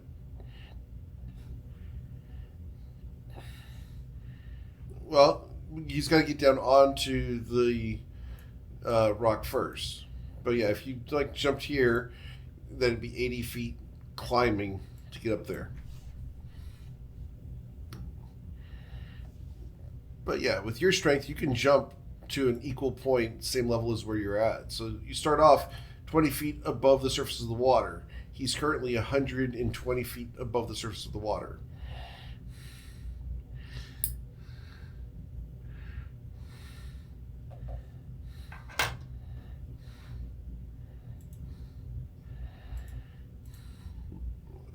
It's difficult terrain, and so let's go ahead and roll athletics.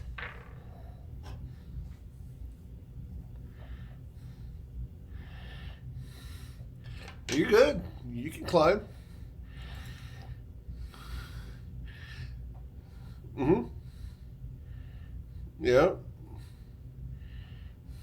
Yep. He looks down at you, scrambling up the side of this stone hand, and he smiles down at you.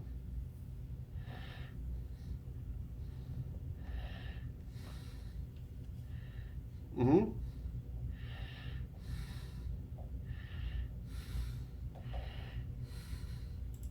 Mm-hmm. Okay.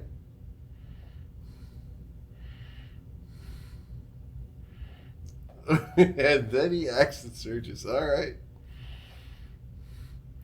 He looks up at you and he takes a defensive stance. He holds one paw in front of him.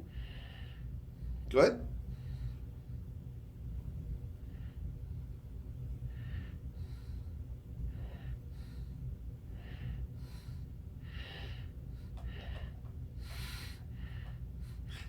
He boops Rilo on the nose.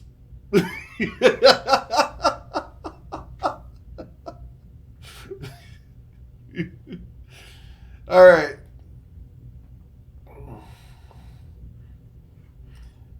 Yeah, you'll come in for 9 damage.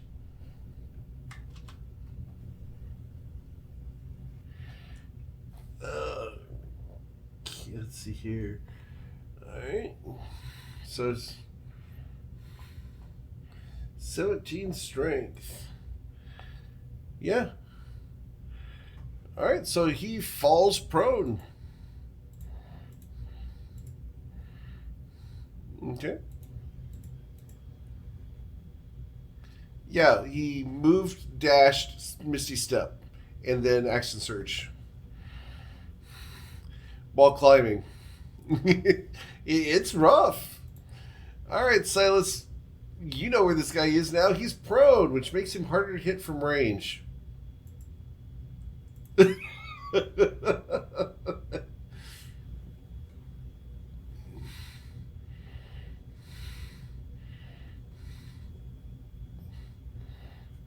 Mm-hmm.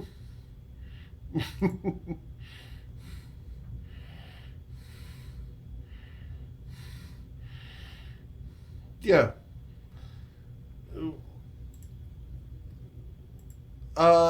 They are waist deep in the water. They are being sucked towards a vortex of mud and water that is sucking them downwards at an alarming rate, and they are bumping into each other like so many people at a bad water park.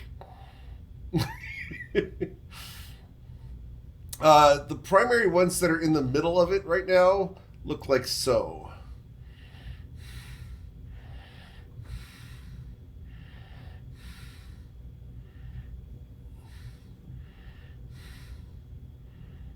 That I don't have a picture of, but imagine, a 15-foot tall ogre that instead of a normal head has scales and the mouth of a crocodile.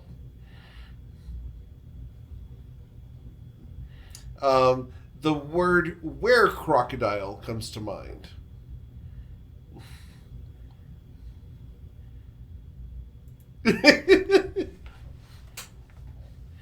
Yeah. None of them are submerged. They're all waist deep. So it's technically difficult terrain. They're not swimming.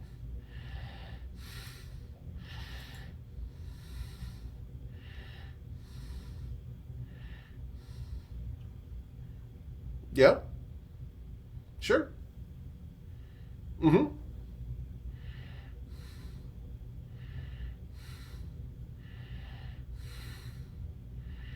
Sure.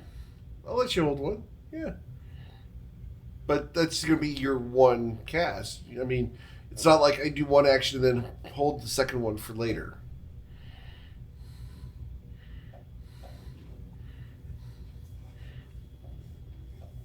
But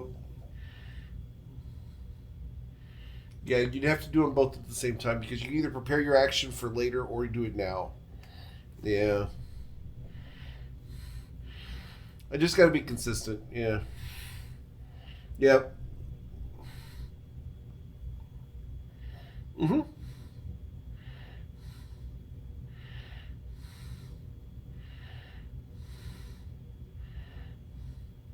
Yep. Mm-hmm.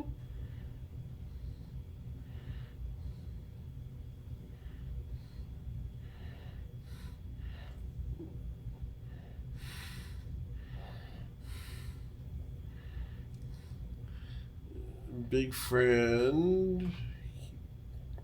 Which guy? This guy here? Oh, the guy. That guy down there. Yeah. Uh-huh. Big friend. Yes.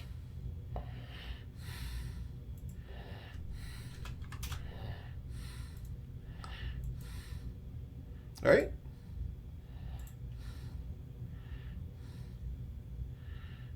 Awesome. As you hit him for a grand total of 22 damage. He looks moderately inconvenienced.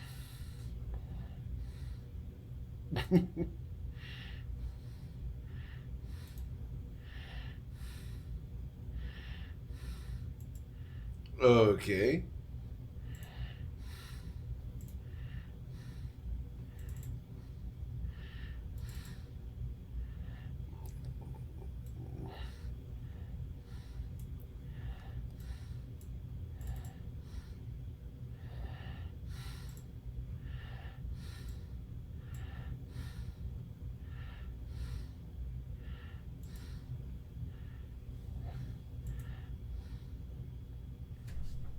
Cool. She is currently holding onto the ship, she's trying to free it by moving the sails. So she's trying to get the ship dislodged from this hand. If something comes aboard the ship, she'll fire at it. But at the moment, yeah. All right. So, Cass. He has risen from being prone. He is slavering at you. He is not happy. He's not having a good day. He's nearly dead.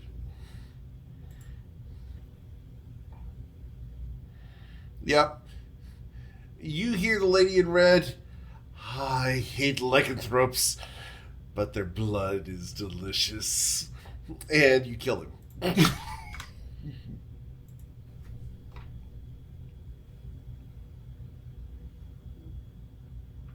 All right, I need an acrobatics or athletics check.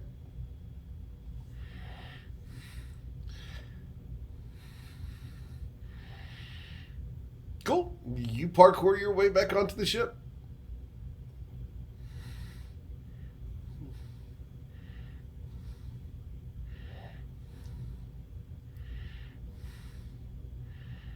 Okay. Cool. All right. So Cass becomes invisible.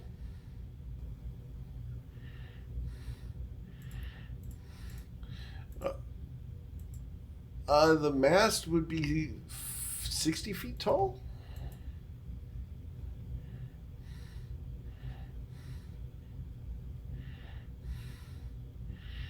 Mm-hmm.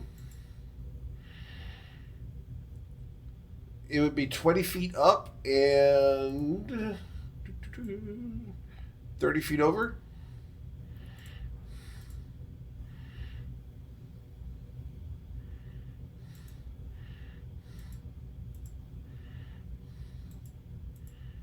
Okay. Anything else?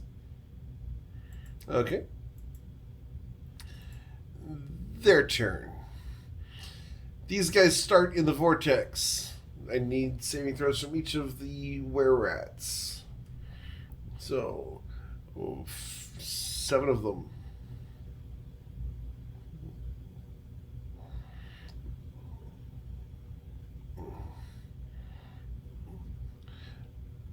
One, 2, 3, 4, 5, 6, 7 saves.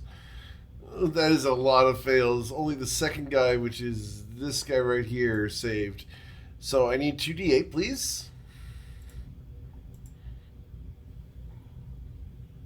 Yes.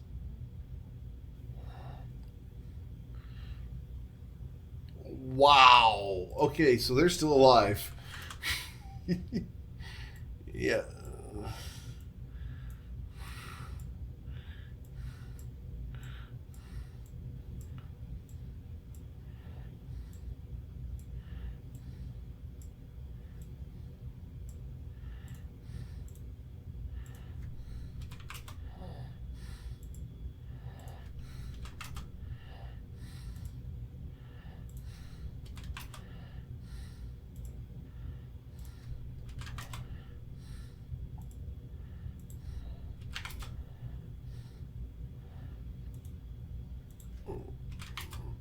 All right, and then my werebears, they get strength saves.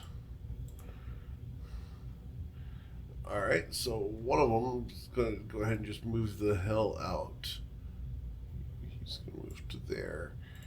This guy, however, does not, and he's going to take your 4 damage. All right.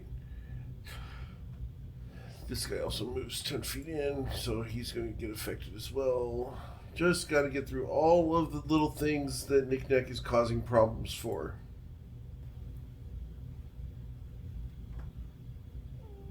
Yeah. Causing problems.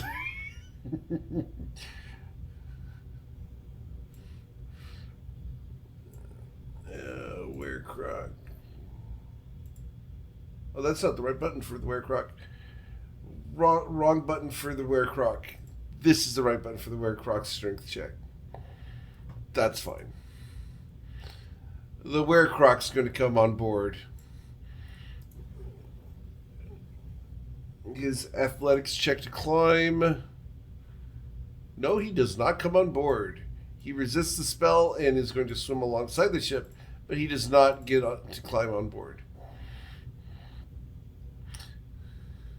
Yes.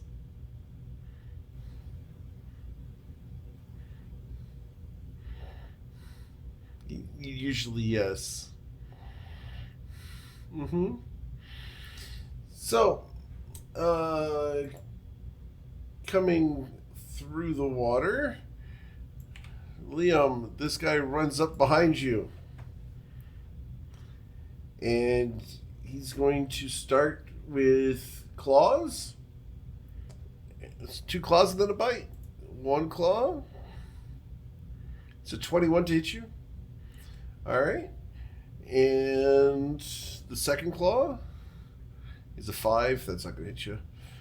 And then the bite, as it comes down on your shoulder, is a critical strike. Okay, so you're going to take a total of 11 damage from the crit. And you make a Constitution saving throw. Got to beat a 12. This one is a curse.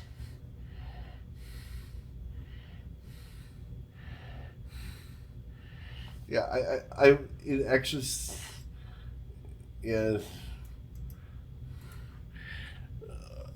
All right.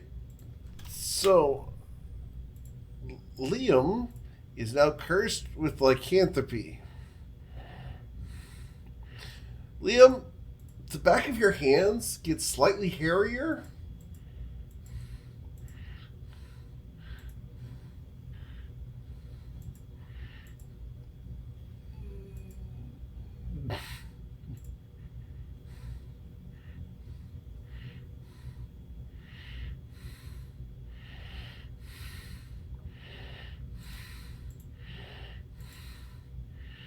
Okay. He's going to resist the save. Yeah. Yeah. Yeah. You watch the curse not flow into him. Absolutely.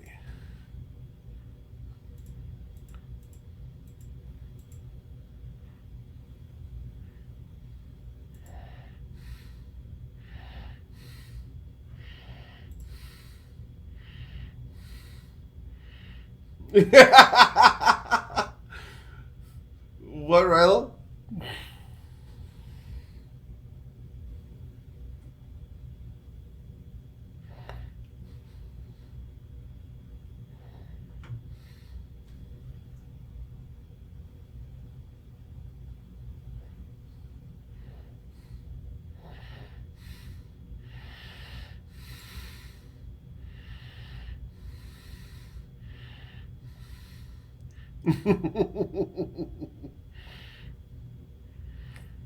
All right. So this guy back here at the back of the ship is going to try to climb on board. Come on, climb on board. All right. So he's going to climb on board, and the captain's going to shoot his ass because, let's face it, she's a badass.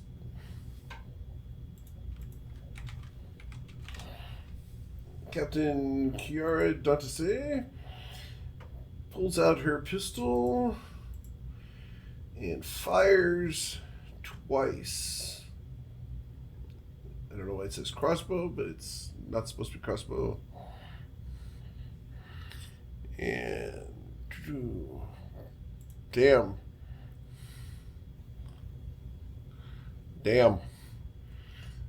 She looks at the gun and says, "Shit."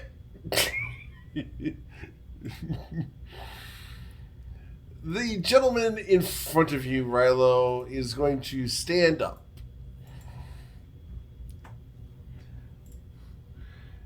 And he's going to smile at you with the toothiest grin you've never enjoyed seeing. He's going to sidestep to here, and he holds his hand out, and he's going to use a telekinetic shove. I need you to roll a strength saving throw. Got to beat an 18.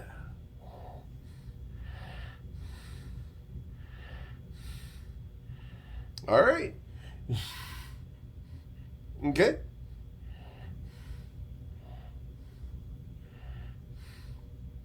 Okay. Grabbing hold of him.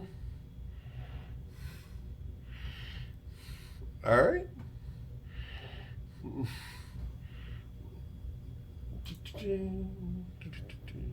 Yeah, you grabbed hold of him after dealing 16 damage to him.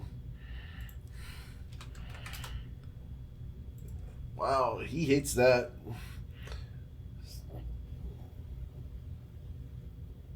Yep.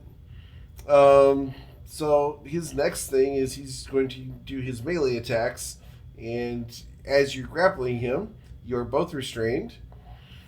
And so claws come out, 1 and 2. Does a 23 hit you? Okay. And you will gain a curse from this creature. And you don't know what the curse does. No save. 12.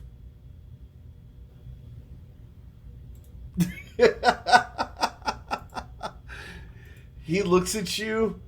You have potential. Maybe she was wrong.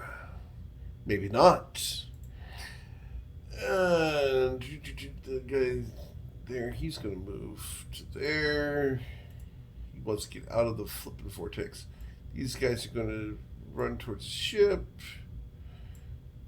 Alright. And that's... Oh, and the flying guys. I forgot about the flying guys.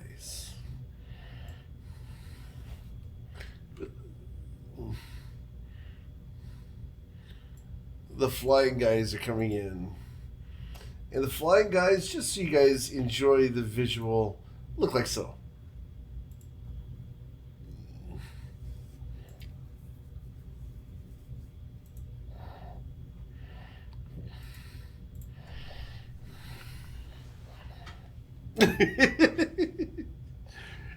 All right, Liam.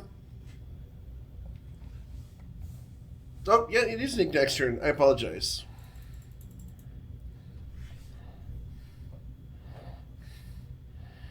Uh, roll a history check because they're a not a natural creature. This is going to be stories. Yeah, yeah. They're big crocodile people with scales and teeth that look nasty and will pretty much mess you up.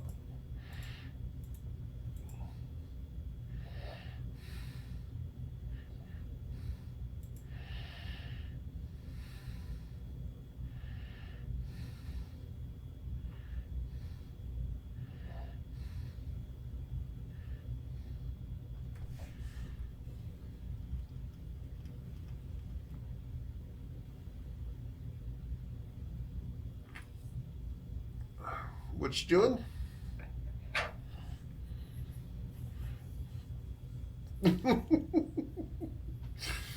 Okay. I don't see any.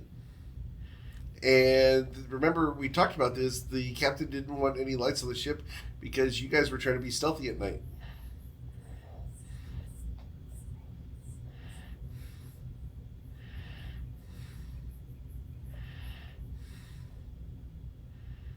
It's a free action to pull it out and then an action to light it.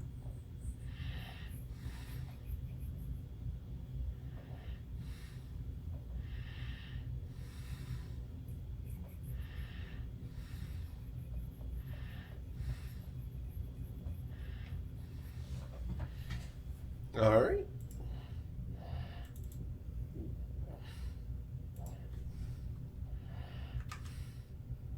Cool. Yeah.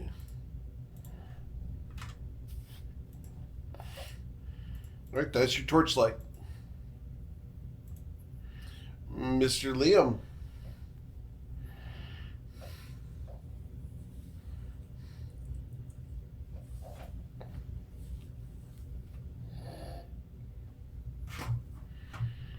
Okay. The werewolf is going to go ahead and bite at you. And a 7 does not hit you. Alright, so you got to make it down to the base of the thumb. The thumb does not come straight up out of the water here, so you got to make it to the base of the thumb before climbing.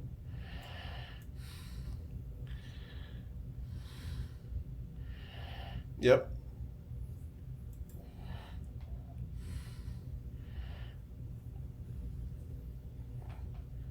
Okay. It's difficult, so it takes. Oh, yeah, never mind. So, yeah, you go up 25 feet. Uh, it would be 90, or, yeah, it's 95 more feet to go. Okay.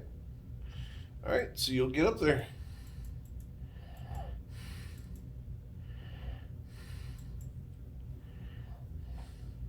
Okay, so you make it all the way to the top where you want to be.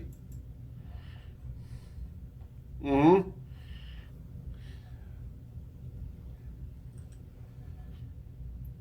Yeah, that cloak of arachnida allows him to run up walls. Oh, nice. Okay. Okay.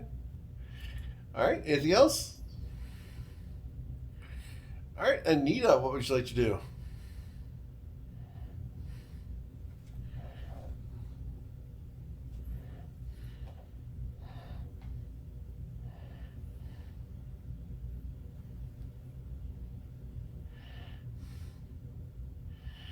Ooh.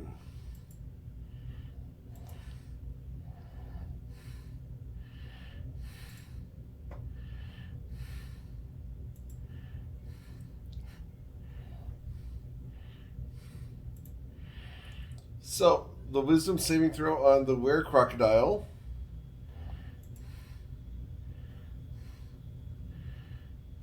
made the save. It's a 17.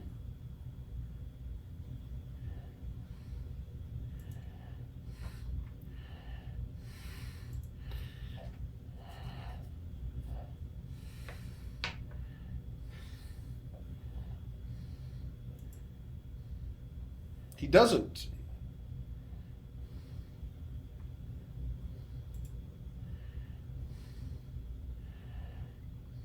Okay.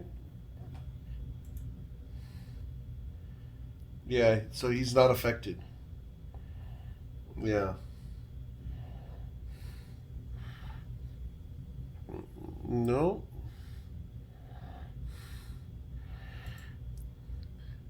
This rare crocodile is not afraid of a phantasmal killer.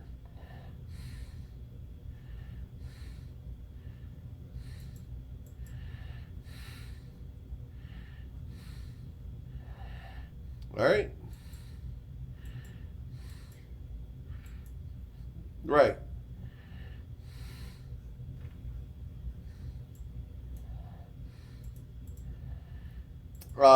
No, the save was the Rakshasa failed his trip save.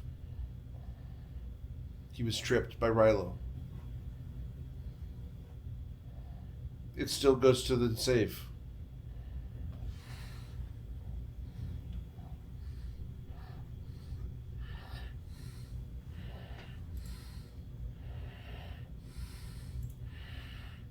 Let me figure.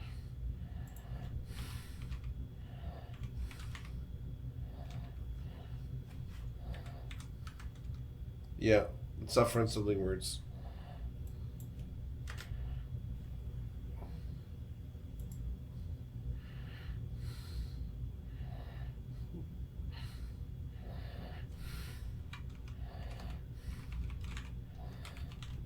No, no, unfortunately not.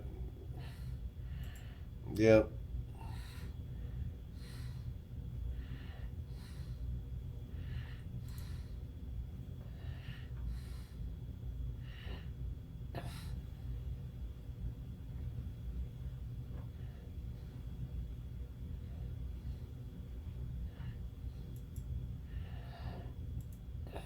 All right. How powerful is your unsettling words?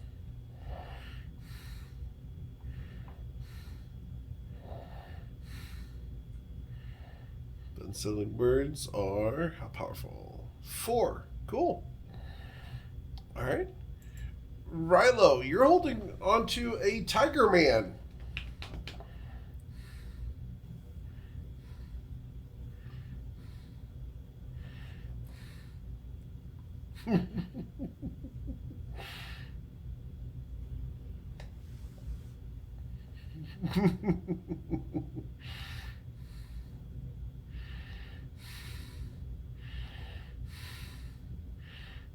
Yep. Everyone's like, damn it, I have this thing.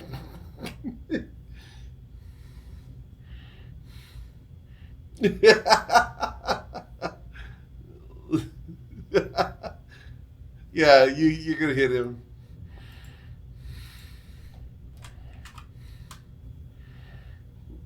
All right. Are you gonna be holding on to him when you knock him prone? Okay, so you're gonna go for the pin. All right. So where? There he is. Yeah. This is gonna suck. Yep, he's prone, pinned.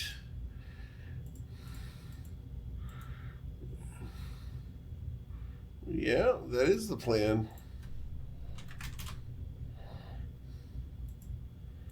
Yeah. Yeah. Yeah, 20 hits him for 7.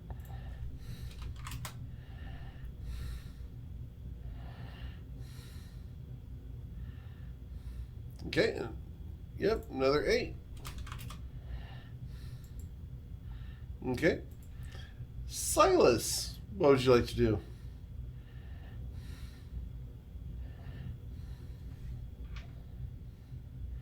By the way, I missed a d20 roll I needed from you for the greater invisibility.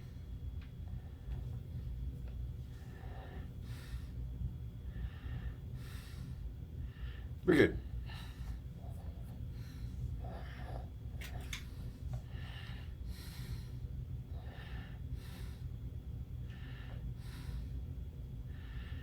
Yep.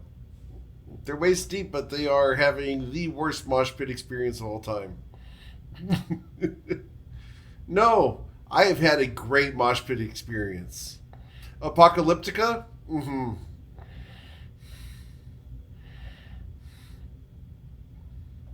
Metallica was good. Yeah. I want to go to a Nightwish. Or, Nightwish. The one I want to go to is a Glory Hammer. Glory Hammer is a comedic power metal band.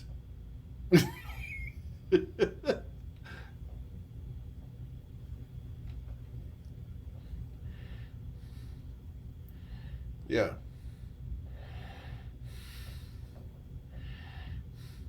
No, you're good. Yeah.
The Rats.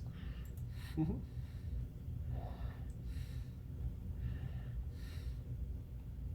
Okay. 2, 3, 4.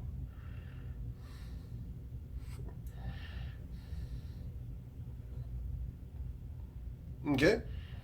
You watch as a little orange bead sails through the air, and just before it impacts the water, kaboom! And we're going to make some saves. How much damage did you do with your fireball? Damn.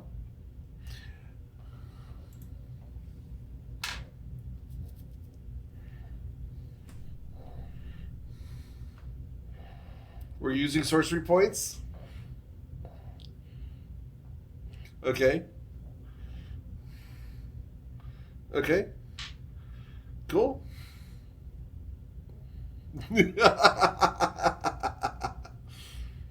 Additional 12. Yeah. 38 damage. Roll a d20 for using the sorcery points, please. Awesome. Yep.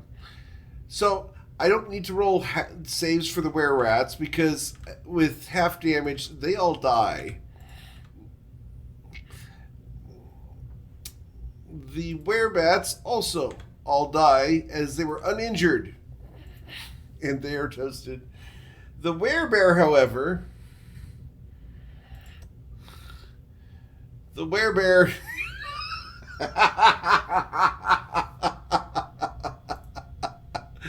Oh, damn. 38 damage to the werebear. The werebear is looking pretty hurt. He's not having a good day.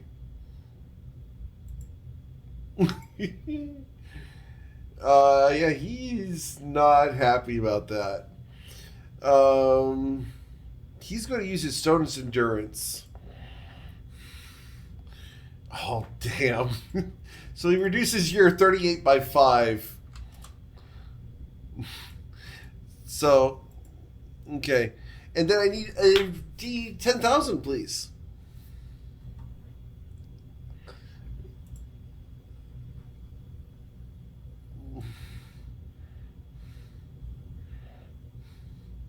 No, not yet. There's a day when that'll happen, but not yet.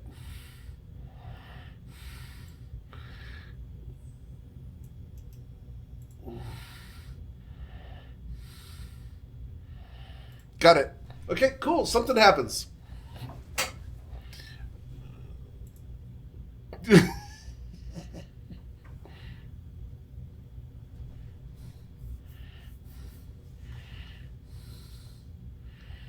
Mm-hmm.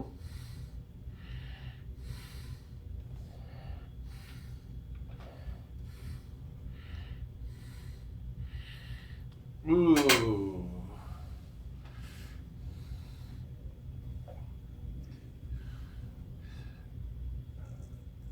Um, I've done this with another character, and it really broke the mechanics of the system.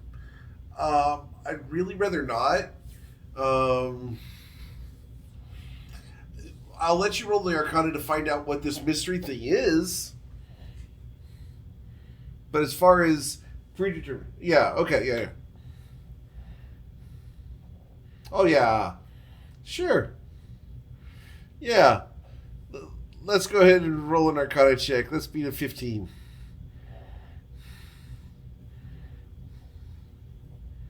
Sure, we'll do charisma. Yeah, I'm cool with that. Awesome.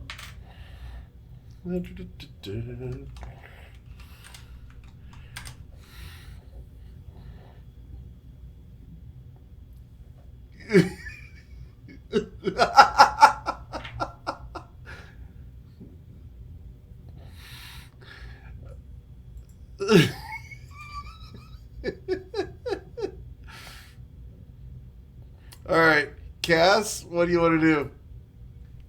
Oh, okay, bonus action.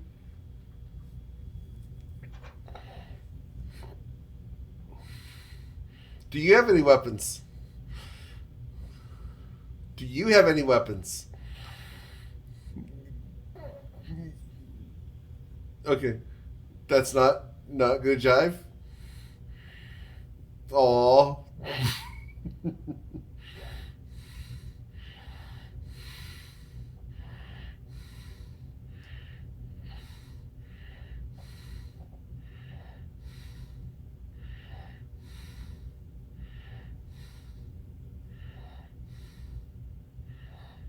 Okay. So quickening lightning bolt. Did you want to use Tides of Chaos?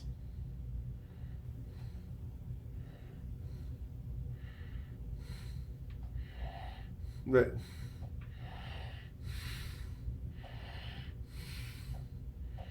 Right. So Kurzap.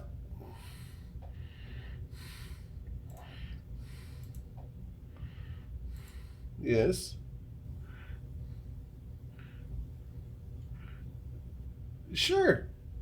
Yeah. Yeah, we'll do that.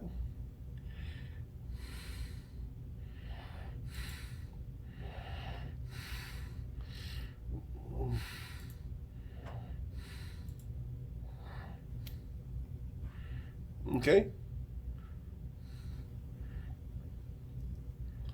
Okay. That's pretty good.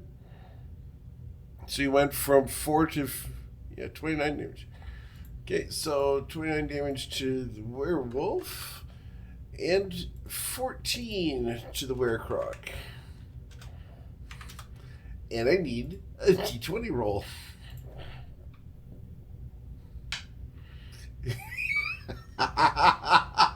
Please roll a d10,000.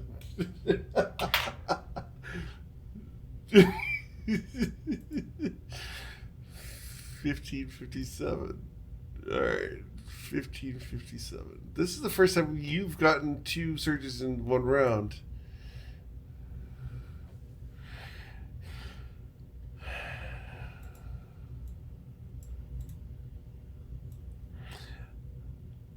All right, I would like you to describe this.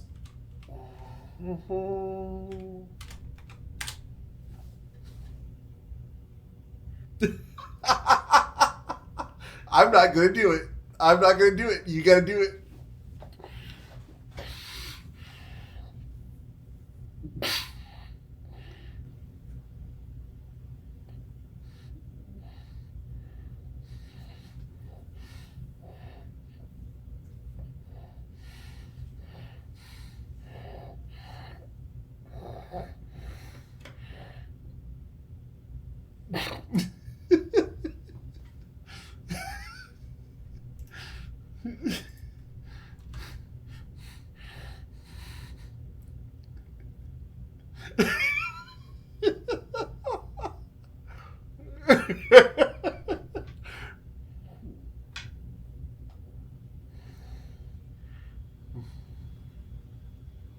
Mm-hmm.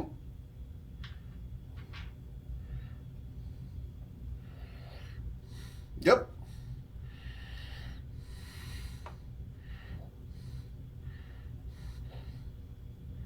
Right. Normal roll.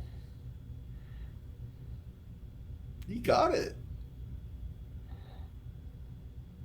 See, you don't need gaming at all. Damn.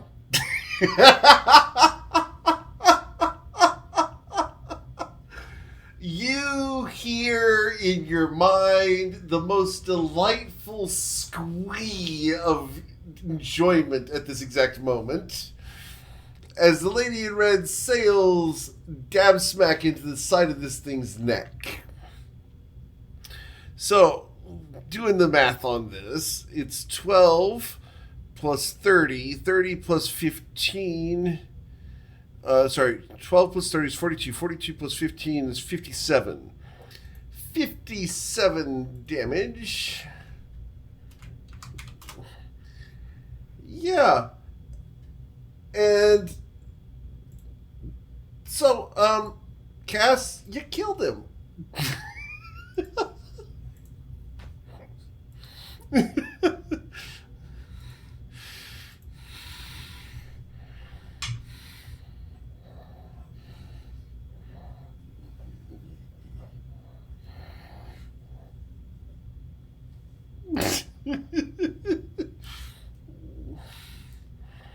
The guy falls dead. Me too.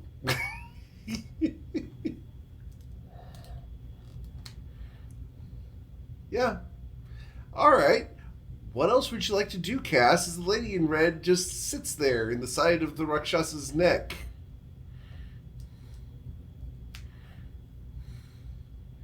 Did you want to teleport? Oh, you teleported over there. Cool. Please take 1 point of damage. Cass will take 1 point of damage from teleporting over to the dagger.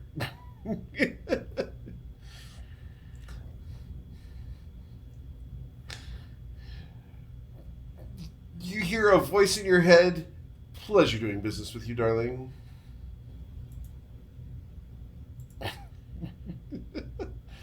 All right.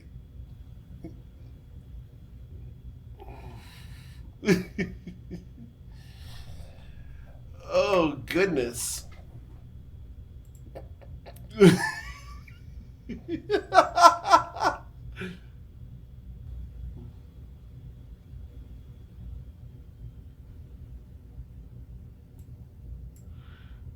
No, this one.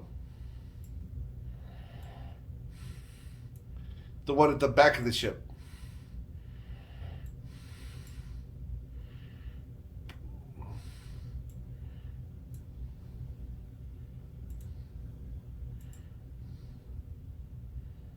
Okay, if it was this one, all right, then yeah, that one would take the damage. Got it.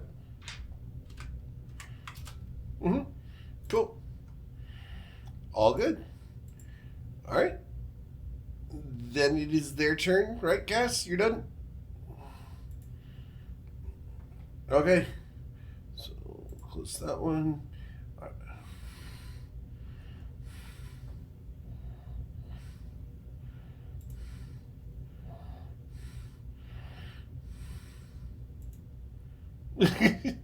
Except for Cass is invisible. All right.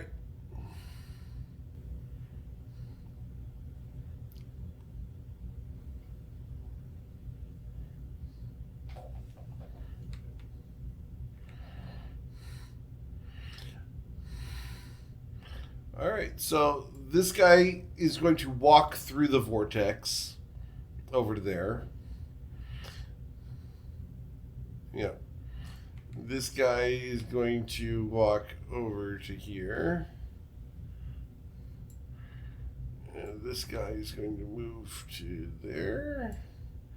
And then over to here. The Werecroc is going to try to climb the thing again.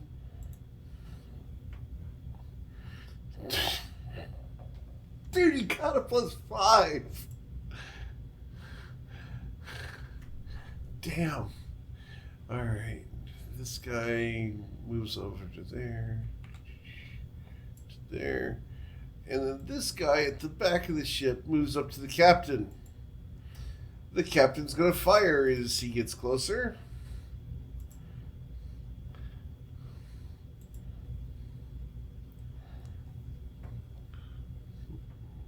Yep, this time she hits both times. So the first one's for 26, second one's for 11. So 37. And she screams as the Werecroc is going to start by biting.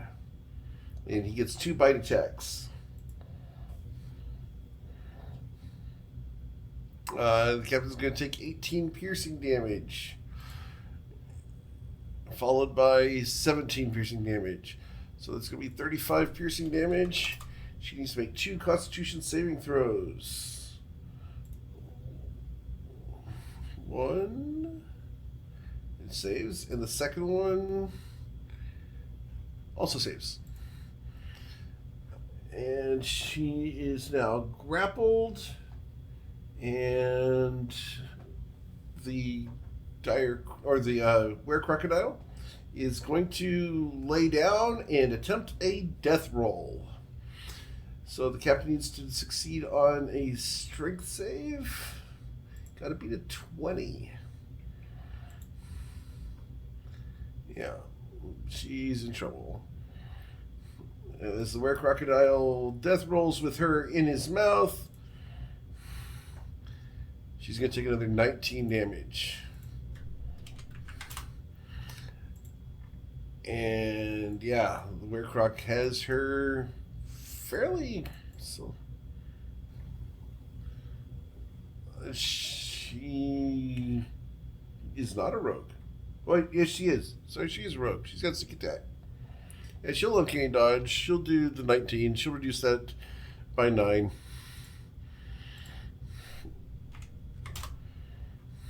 Yeah. A lot of damage. Alright, so this Werecroc is having a hell of a time trying to get on board the ship. And then the Werebats are going to keep coming closer. Those two Werebats. 2d8, please.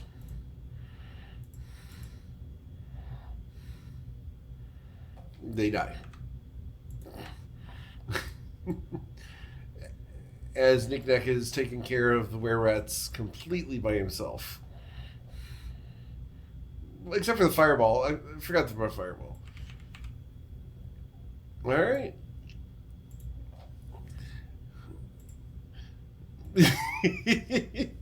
Alright, Mr. Ciccelli. What would you like to do?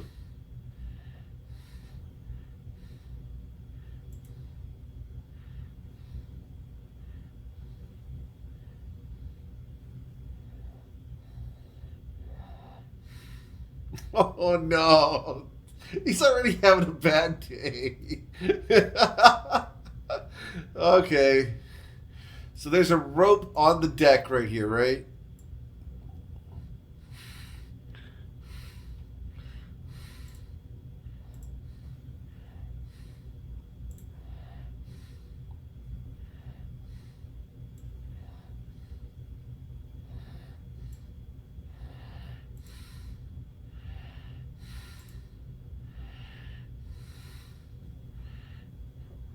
She's screaming.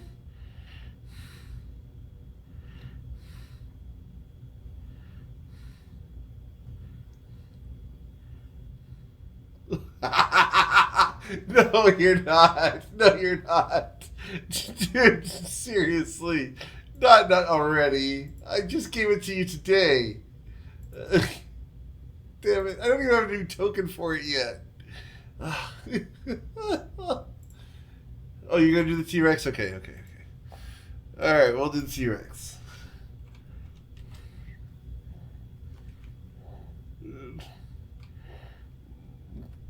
Do you want to, or do you want to use T-Rex? Okay. All right. Yes, he's been working on something. So Captain Kiara disappears because she has absolute trust in Knick Knack, and a bird squirrel appears.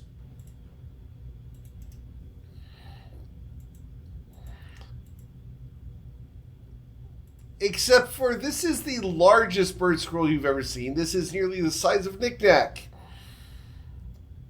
This is not as so much a squirrel as more of like, a small dog. And it has the largest buck teeth you have ever seen. They're pointy and nearly fang-like. Its claws are serrated. It is a fearsome sight, as this is a dire bird squirrel.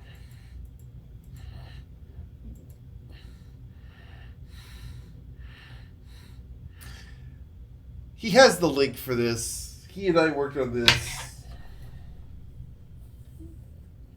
Oh, I know he is. All right. So, it's not her turn, but she is now a bird squirrel.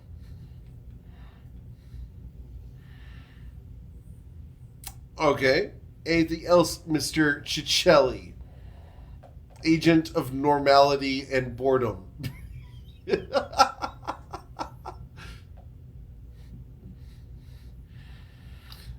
The question is, do you do it with the moves like Jagger? All right. Mr. Liam Morningstar, there's a dead Rakshasa before you.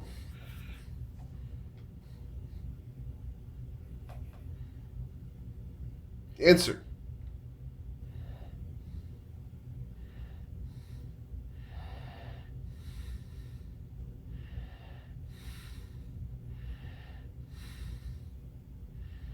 Mm-hmm. Yeah.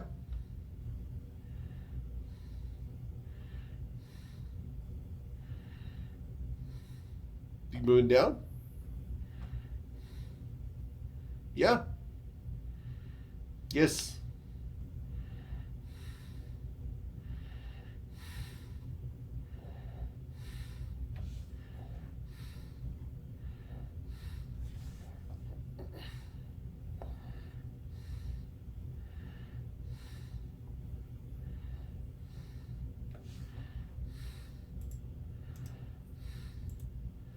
Okay. Okay.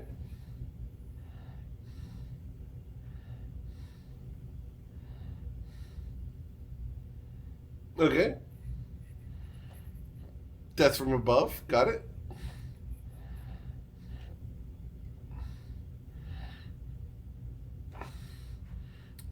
From above, yeah. We're going to give it to you. All right, but you can't be in that square. You're going to have to be somewhere else when you land. But yeah, with the 27, you're going to hit for 13 damage on the werebear.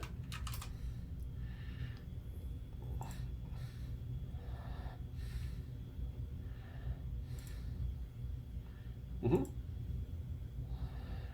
Additional 4, got it.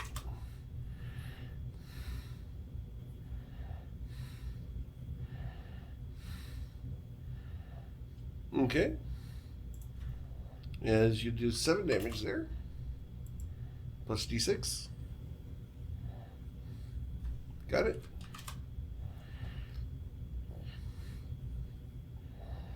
He's moderately injured. Okay. The werebear. Constitution saving throw. No.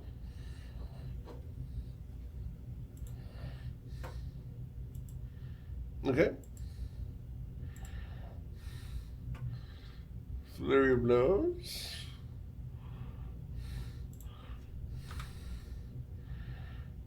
Misses. Well, oh yeah, I guess you got it for all these. We'll give it to you for all these. All good. 8. Okay. Plus 3. Cool. Yeah, that'll hit.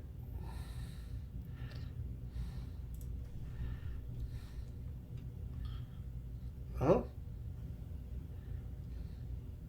Okay.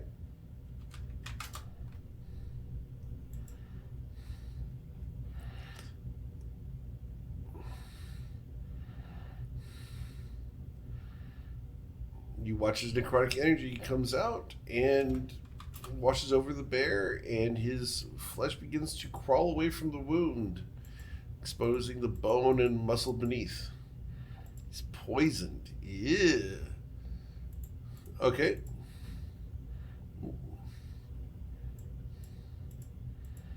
If you had fallen the whole way, it would have been it's 2d6 per, so 9. So right. Right. You take none. You take none.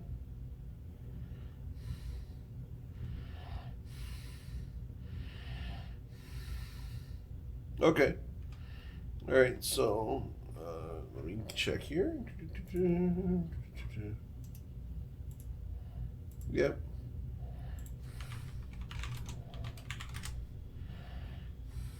Nope. If I can spell the word damage right. I'm checking because I want to make sure I'm.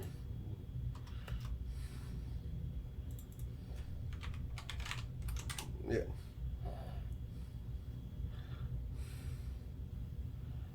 Yeah. All right. So yeah. No, /roll 9d6. Yeah, you're fine. All right. Cool. All right. Anita, you watch as Liam jumps off the thumb and pummels the werebear. What do you want to do?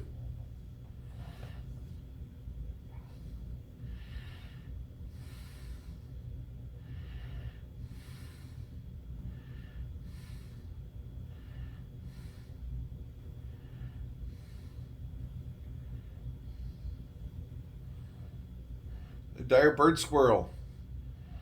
The crocodile now looks like the proverbial crocodile with the bird in its teeth.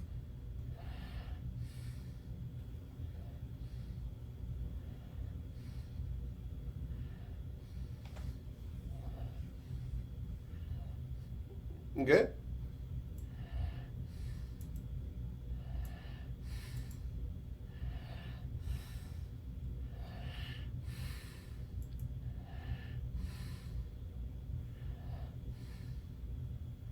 Okay.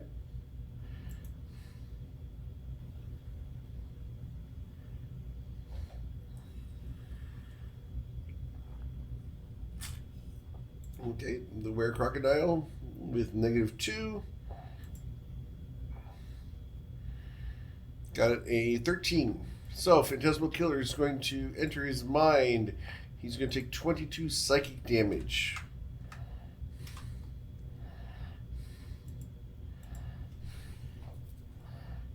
Yes.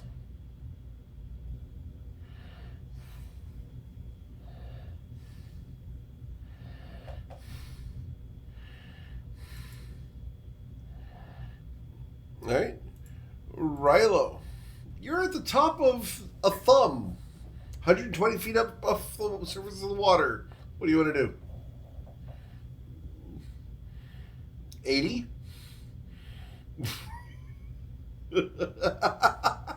It is a long way up. 8 stories.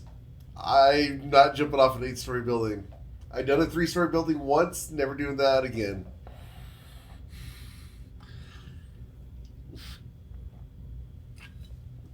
You'll be fine. Superhero landing.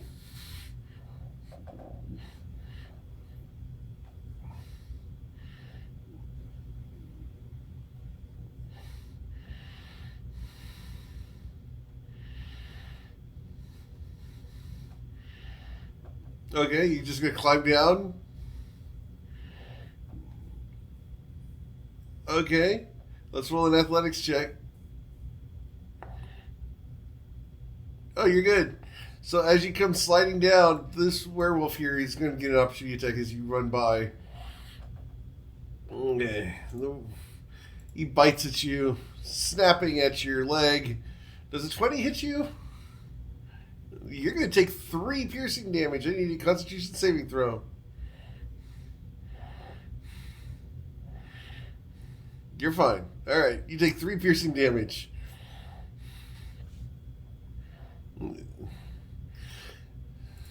Probably took more damage emotionally from coming down. Okay. Silas, what would you like to do?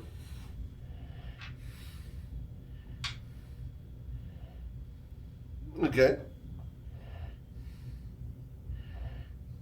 Okay. Mm-hmm. Mm-hmm.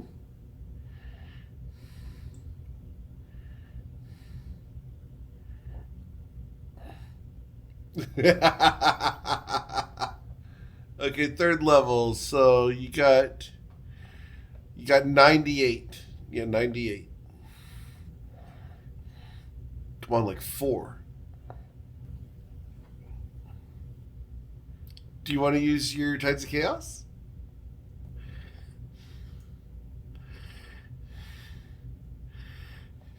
Okay. All right.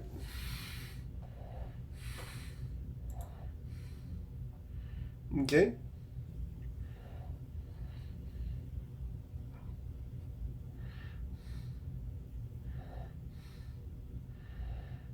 Nice.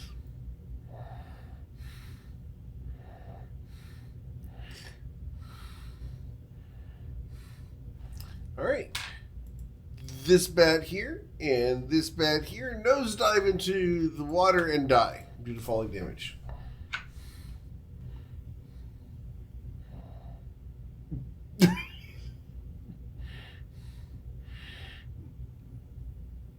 Yep.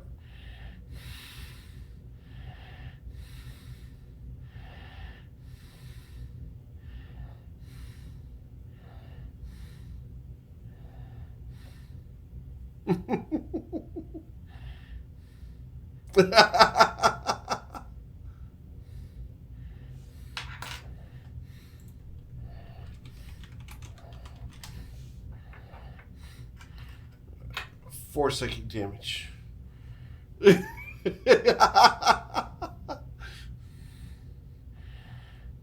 Yes, Cass, what would you like to do?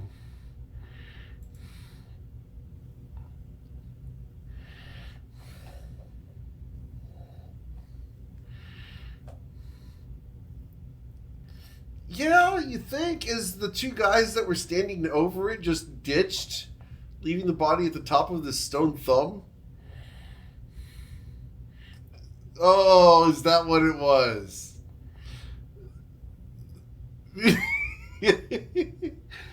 Please roll your investigate as your action.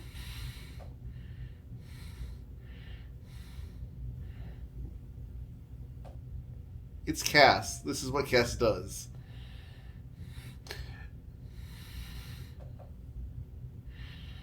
Okay, Cass.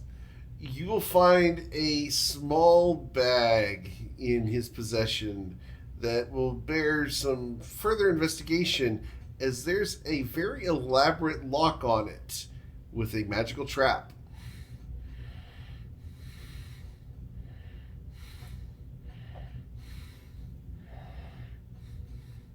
All right, so that's your action. What would you like to do?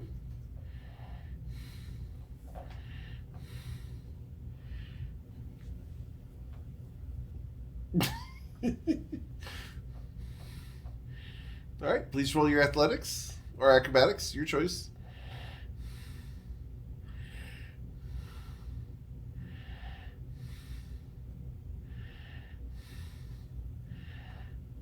All right, so in a very acrobatic maneuver, you come parkouring down the thumb. Where do you want to go?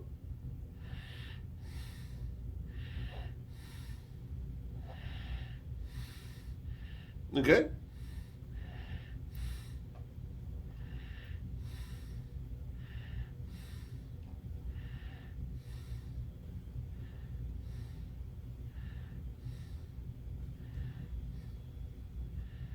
He can smell you.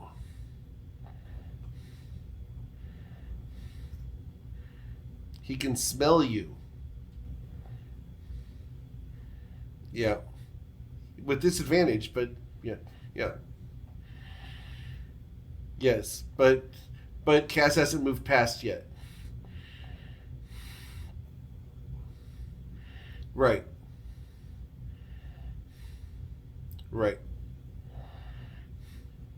Can't do anything. Go ahead.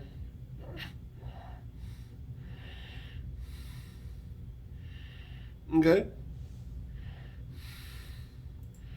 Okay. This guy comes down the thumb to you guys and is going to attack Rilo. 2 claws and a bite. 6 damage to you, Rilo. Okay.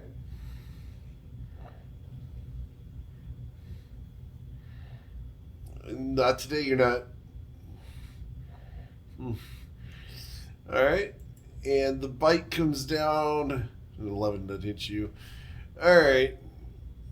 Here, the crocodile with the dire bird squirrel in its mouth is going to try to crunch down again. So, 1 bite. 2 bite. Okay. And then death roll. Need a DC 20 strength save from the dire bird squirrel, please. Can't succeed? Okay. So, they're going to take 21 more damage. So, that's going to be a total of brain 39 damage to the dire bird squirrel.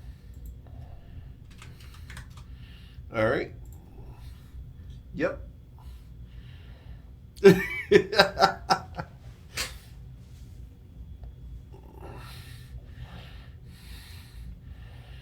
Alright, so you're going to deal 10 damage.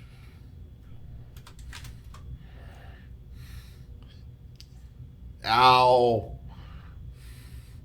Fortunately, this is a were crocodile. He's got a big con save. No, he don't. Oh no, that sucks.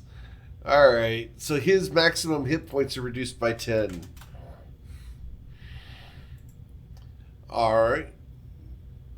Up at the front, this were croc up here is going to try to climb onto the ship yet again. Holy. That guy's just going to quit. He's just going to leave. He's just out, gone, quitting, 5 times trying to climb the ship.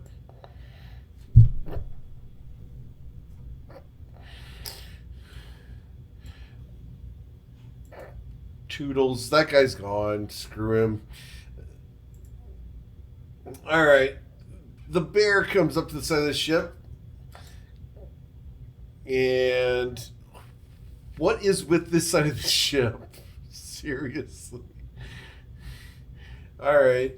Let's see if the werewolves can climb the side of the ship.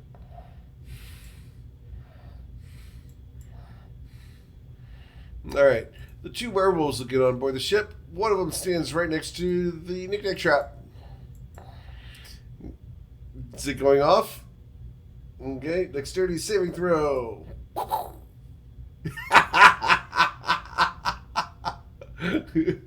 Alright, so he's entangled in the trap. Yep, he's trapped, he's webbed, he's restrained, he's boned is what he is. Alright.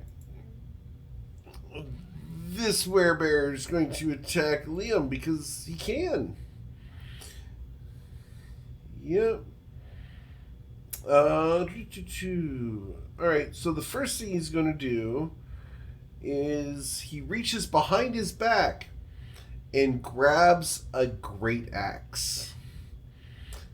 Pulls it out in front of him, and the sides of the axe, the blade, opens up, and there are teeth on the inside of it.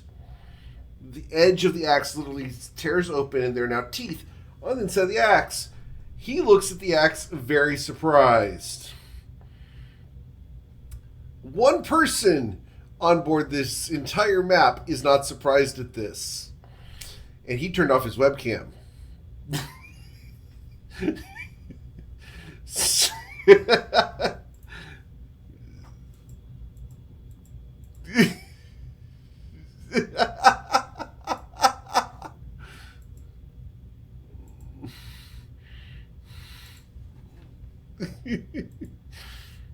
You guys know that I drink soda in here all the time. All right. Of course, it's kind of hard.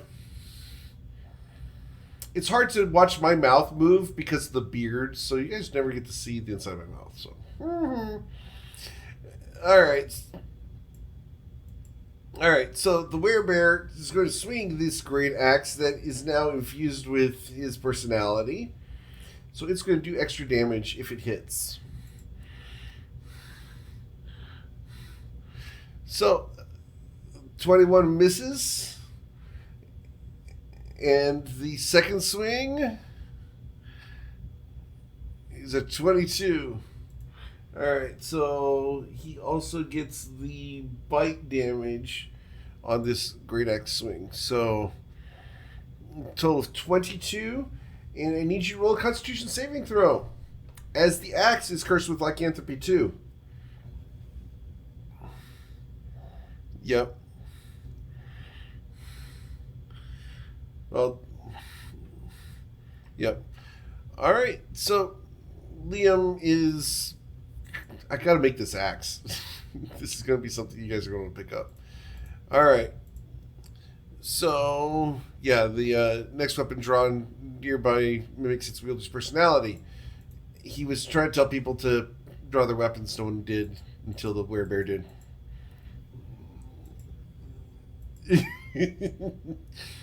All right.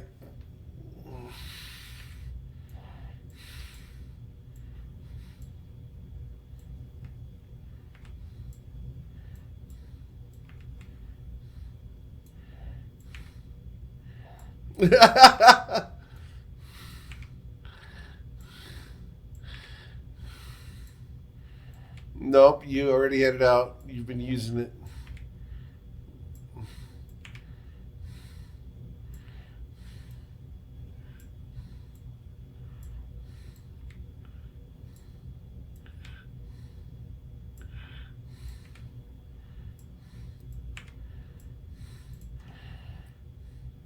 All right, so werebats attack Liam.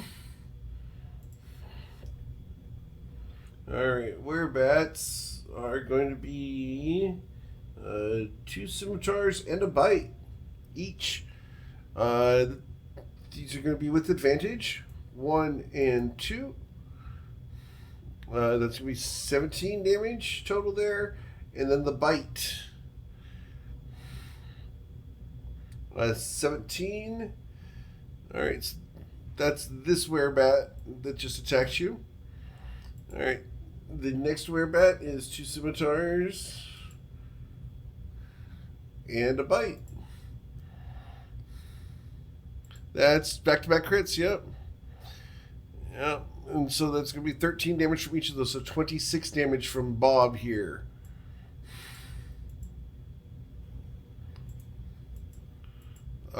It shouldn't auto-kill you, it should just make you fail 2 death saves. Okay? And this guy would rather you be turned than eaten, so he's not going to attack you. No one else is in range, so it is Mr. Ciccelli's turn, as Liam falls face first down into the water.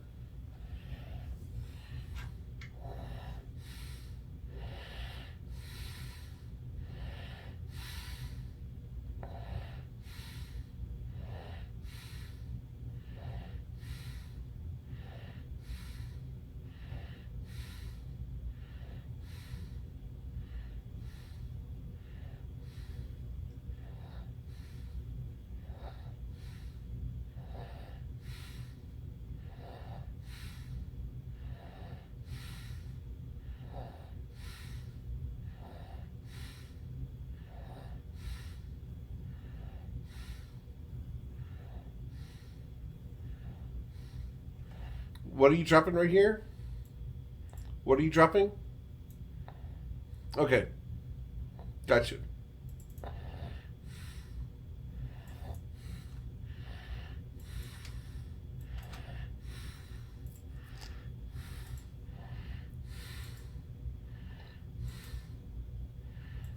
Okay. And it is 20-foot radius. Alright, 20-foot radius from there would be here. So it would be like so. Cool. That look right? Alright, there you go. Liam, I need you to make a death saving throw.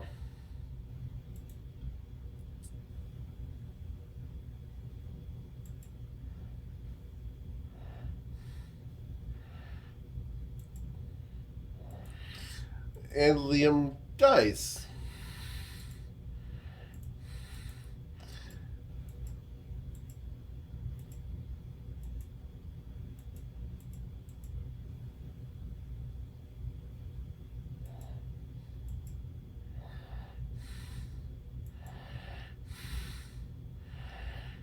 Does anyone have inspiration they want to give him? Cass has inspiration you want to give him?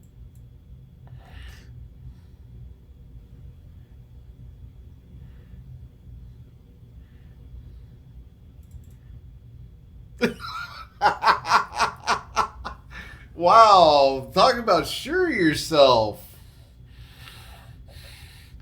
All right, so you guys gonna rely on the revivify? All right. Okay. Okay. Go ahead. Yeah. Cass says re-roll it. All right. So that is a save instead of death. All right. That's 1 success, 2 failures. Anita, what would you like to do?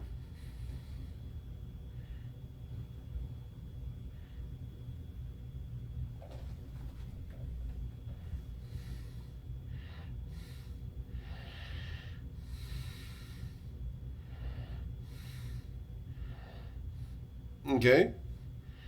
Healing Liam for how much? 20. Liam, you are conscious. You have 20 hit points. You are face down in the bottom of a bog.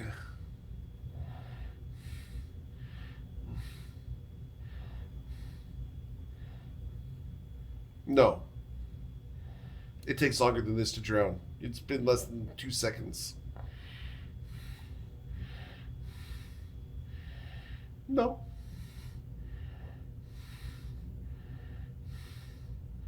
Stand up. Yeah. Yeah, don't be like Little John in Men in Tights. No. Waist deep water.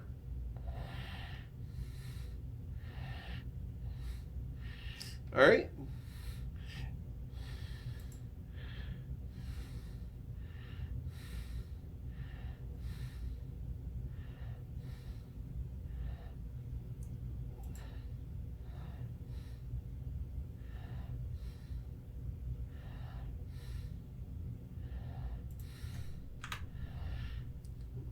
All right, which area?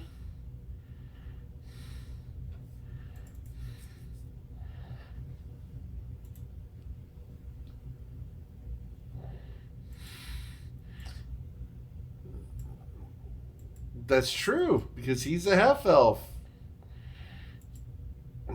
A full elf.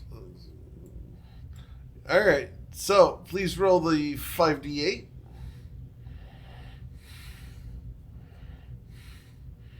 Yeah.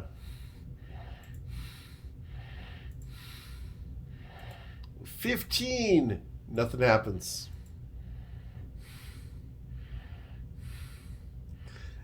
Nothing happens as a result of your sleep spell.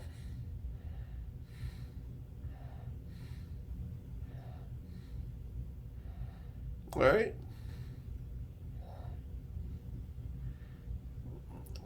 Did she catch the third? All right. So, oh, yep. Yep. Go ahead and an additional 48. Mm-hmm. All right. So the lowest health thing, it would be, let's see here, would be this bat right there. So he's going to fall 10 feet and die.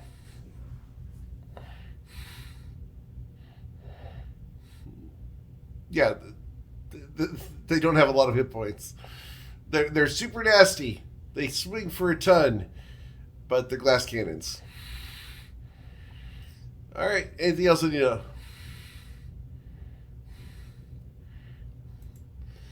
Mr. Rilo.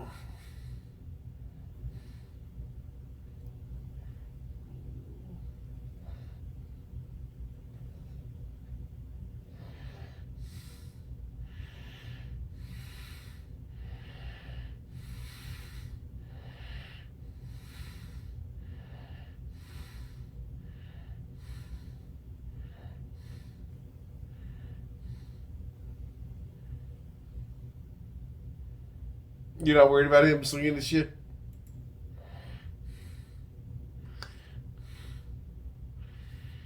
You can jump from there. If you just try and get on the ship, yeah. Yeah, there you go. Cool. Yeah, he is. Well, he's going to bite. He misses you. Yeah.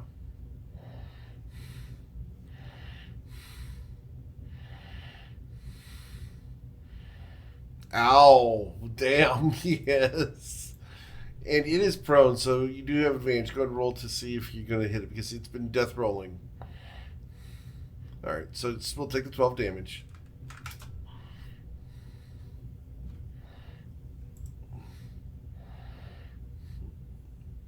Yep, 13 damage. Got it.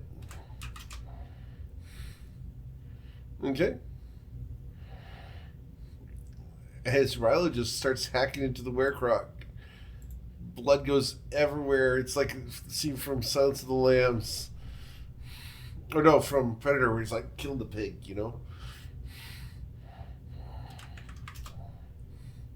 Alright. Sweet. We are then to Silas, as Rilo sprays blood all over the dire bird squirrel. And the crocodile.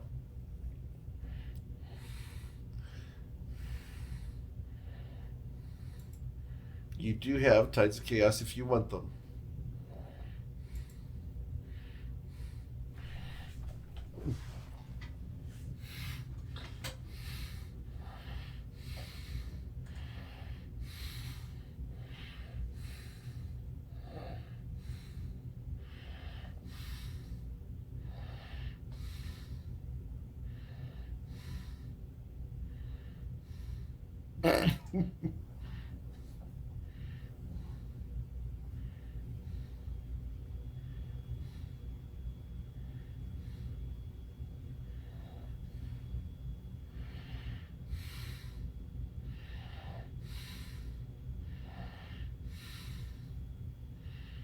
Okay.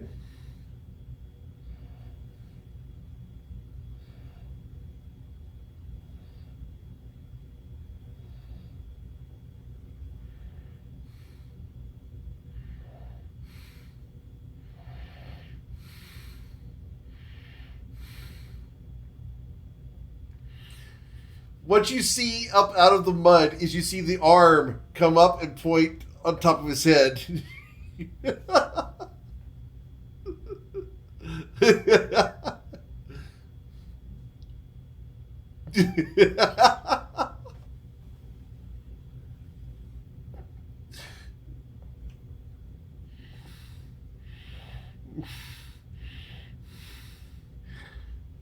At this point, the hand turns to middle finger.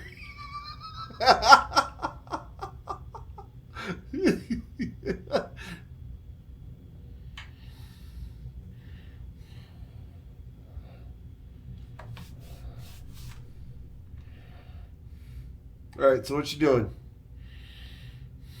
Yep. Okay. Yep. Sure. Uh huh.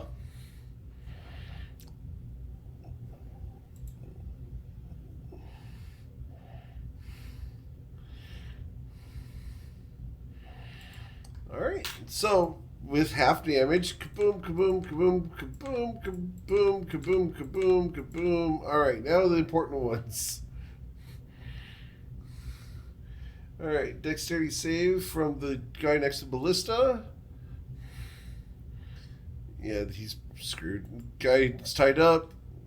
He's screwed. And then the werebear.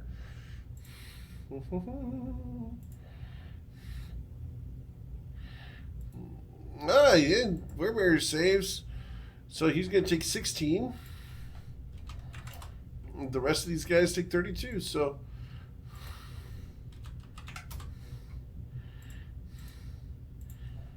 And that kills this one. All right. So the one that's in the rope is no longer tied because the rope combusts.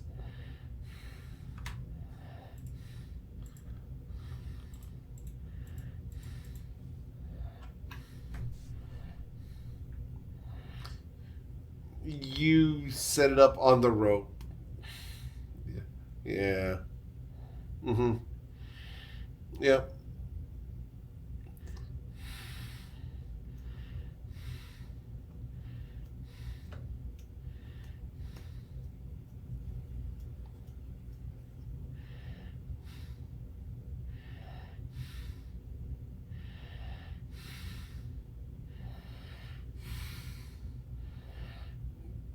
The other rope.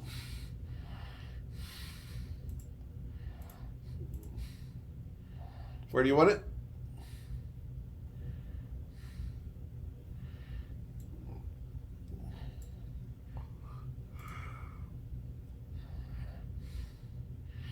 It's at this point I need you to roll a perception check. Yep.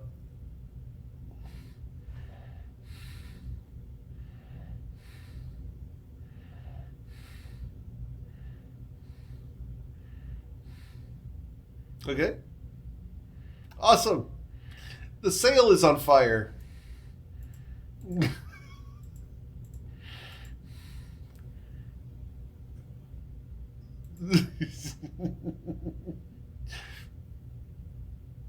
Yep. Okay.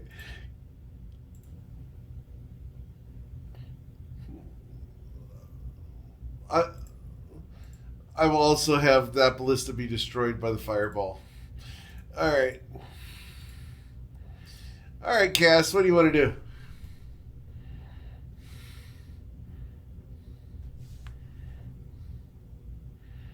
Yeah, but that's Cass. It sounded like your mic was on your head or something. You're good. Damn. Okay, so yeah, you're going to hit for 21 damage.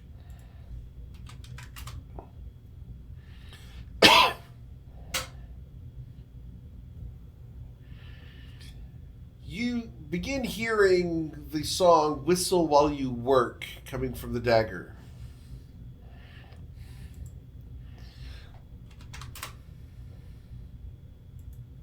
Okay. She is having a great time. Okay. The croc is going to go ahead and bite down on the dire bird squirrel.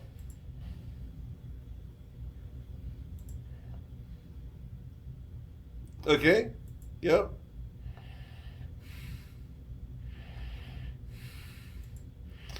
Okay.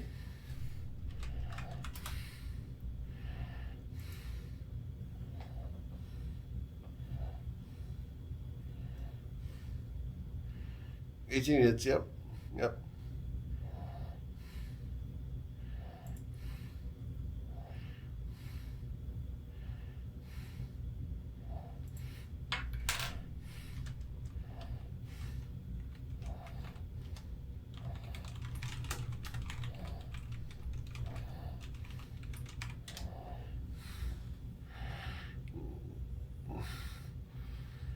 Oh, damn.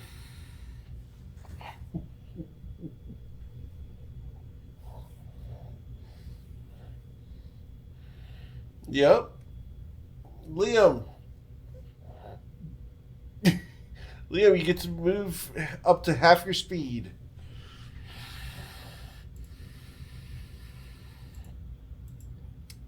No, that's what it takes to stand up. Yep. Because he was prone. He was faced out of the water.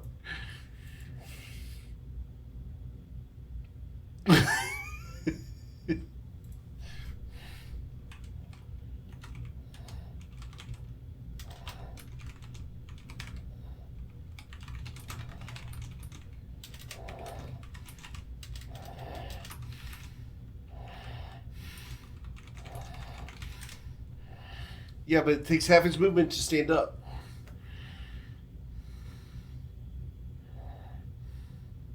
Yeah? Yeah. Do you want to do that? You want to crawl? All right, good. Crawl away. All right. Yep, you get to move half of your movement away. Crawling. Yeah. Up to you, though, there, Chase, if you want to do that. All right, it is still the bad guy's turn, though. This werewolf is going to climb up the side. Let's make sure he can. Come on, dude. Climb up the side. Yeah, all right. He gets up on board. With disadvantage, he's going to attack Knick Knack. An 11 to hit you. You're going to take 7 slashing damage. I need a concentration check, please. Gotta be a 10. You good? Second claw attack. With disadvantage. Okay, it's a 7. That does not hit you. And then he reaches down and you see the mouth of the werewolf widen over your face. Does a 10 hit you? Yes, it is. All right, this guy, this poor guy, dude. Seriously, why does it have to be this guy? He runs up and gets tangled in another rope.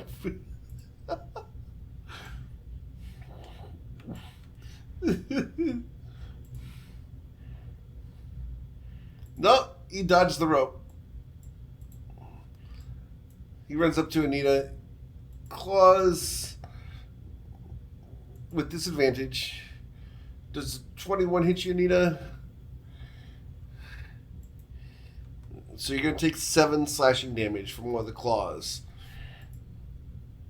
All right, the werebears are going to climb. Yeah, all right, climbing up. And he's going to move up, and he's going to make his dexterity saving throw. Okay, he gets wrapped up in the rope. Alright, werebear's going to try to climb up. And he gets up and moves to here. He can only get to there. And then the bats.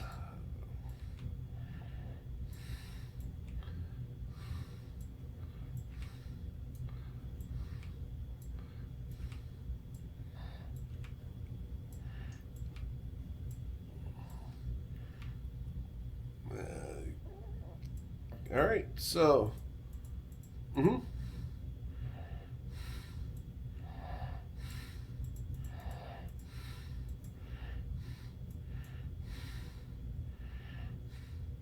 roll deception.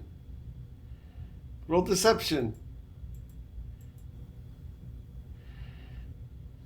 This is technically something you're supposed to do on your turn. All right. We'll see. We'll see coming around. All right, here we go. So, bats are going to attack you, Liam. none of this is with advantage. So 2 scimitars and bites. So 1 and 2. And you're going to get hit for 13 damage. Yep. And then the bite. The bite does not hit you. Alright, the werewolf behind you, this guy here, he's going to claw and bite at you. 2 claws.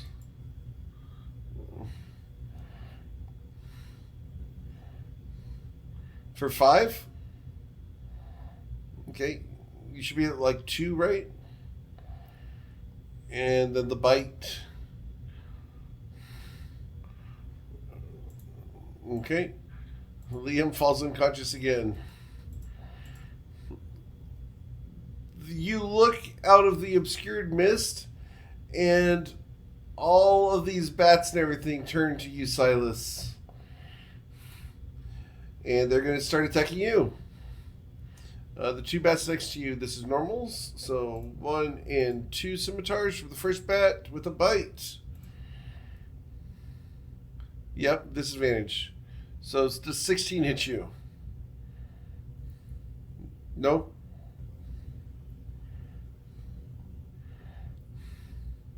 Okay. Alright, so 2 more scimitars. 1 and 2. And then the bite from the second bat is a 10. Alright. And that... Oh, this werewolf down here next to Rilo. Little werewolf claws and bite on Rilo. And this is with advantage because you're flanked. So, the 19 hit. Alright, so it's going to be 15 damage. I need a Constitution saving throw. No, he jumped across just like they did. Con save. Beat a 12, please. Alright, you're good. You are not cursed with lycanthropy. Mr. Ciccelli, how are we going to end up tonight?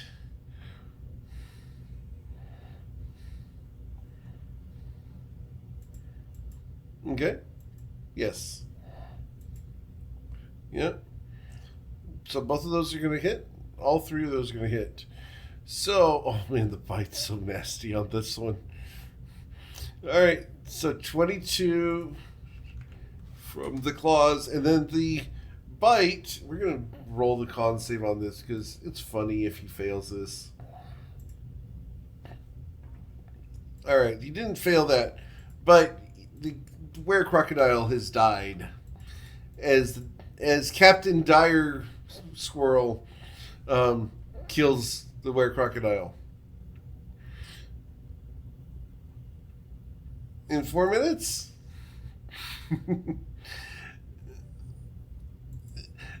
Mr. Ciccelli. Frankly, I don't think so.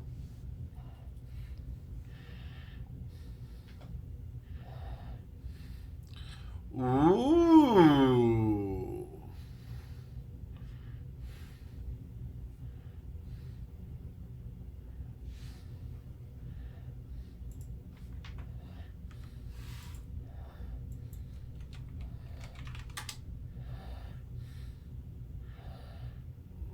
Okay. All right.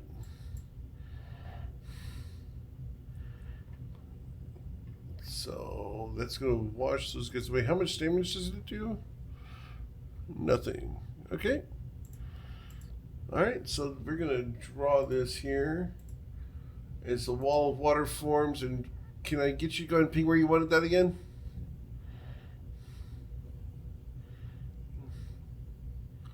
Yep.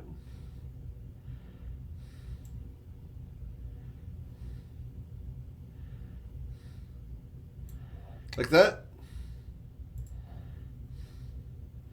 All right. And that's where we're going to end for tonight. We'll pick this up next week as a wall of water forms around Liam. Is there anything else you want to do, Nick Nack, before the end of the night?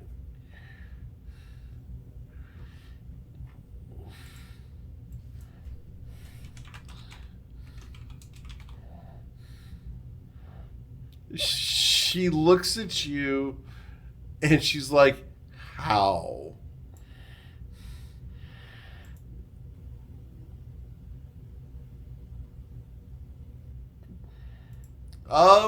Here's the fun part. It's not a magical hand. That's a stone hand.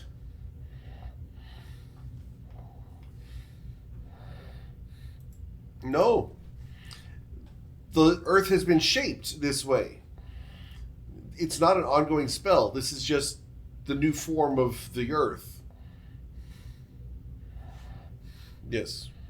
Yeah, I would have been counterspelling it during the trigger, yeah. Yeah.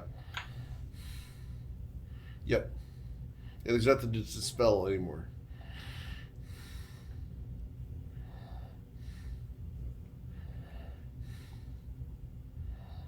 Yep. So, we will pick this up next week. I hope you guys had fun with this. It was a fun encounter to build. But we will pick this up as you guys continue on your journey. Just.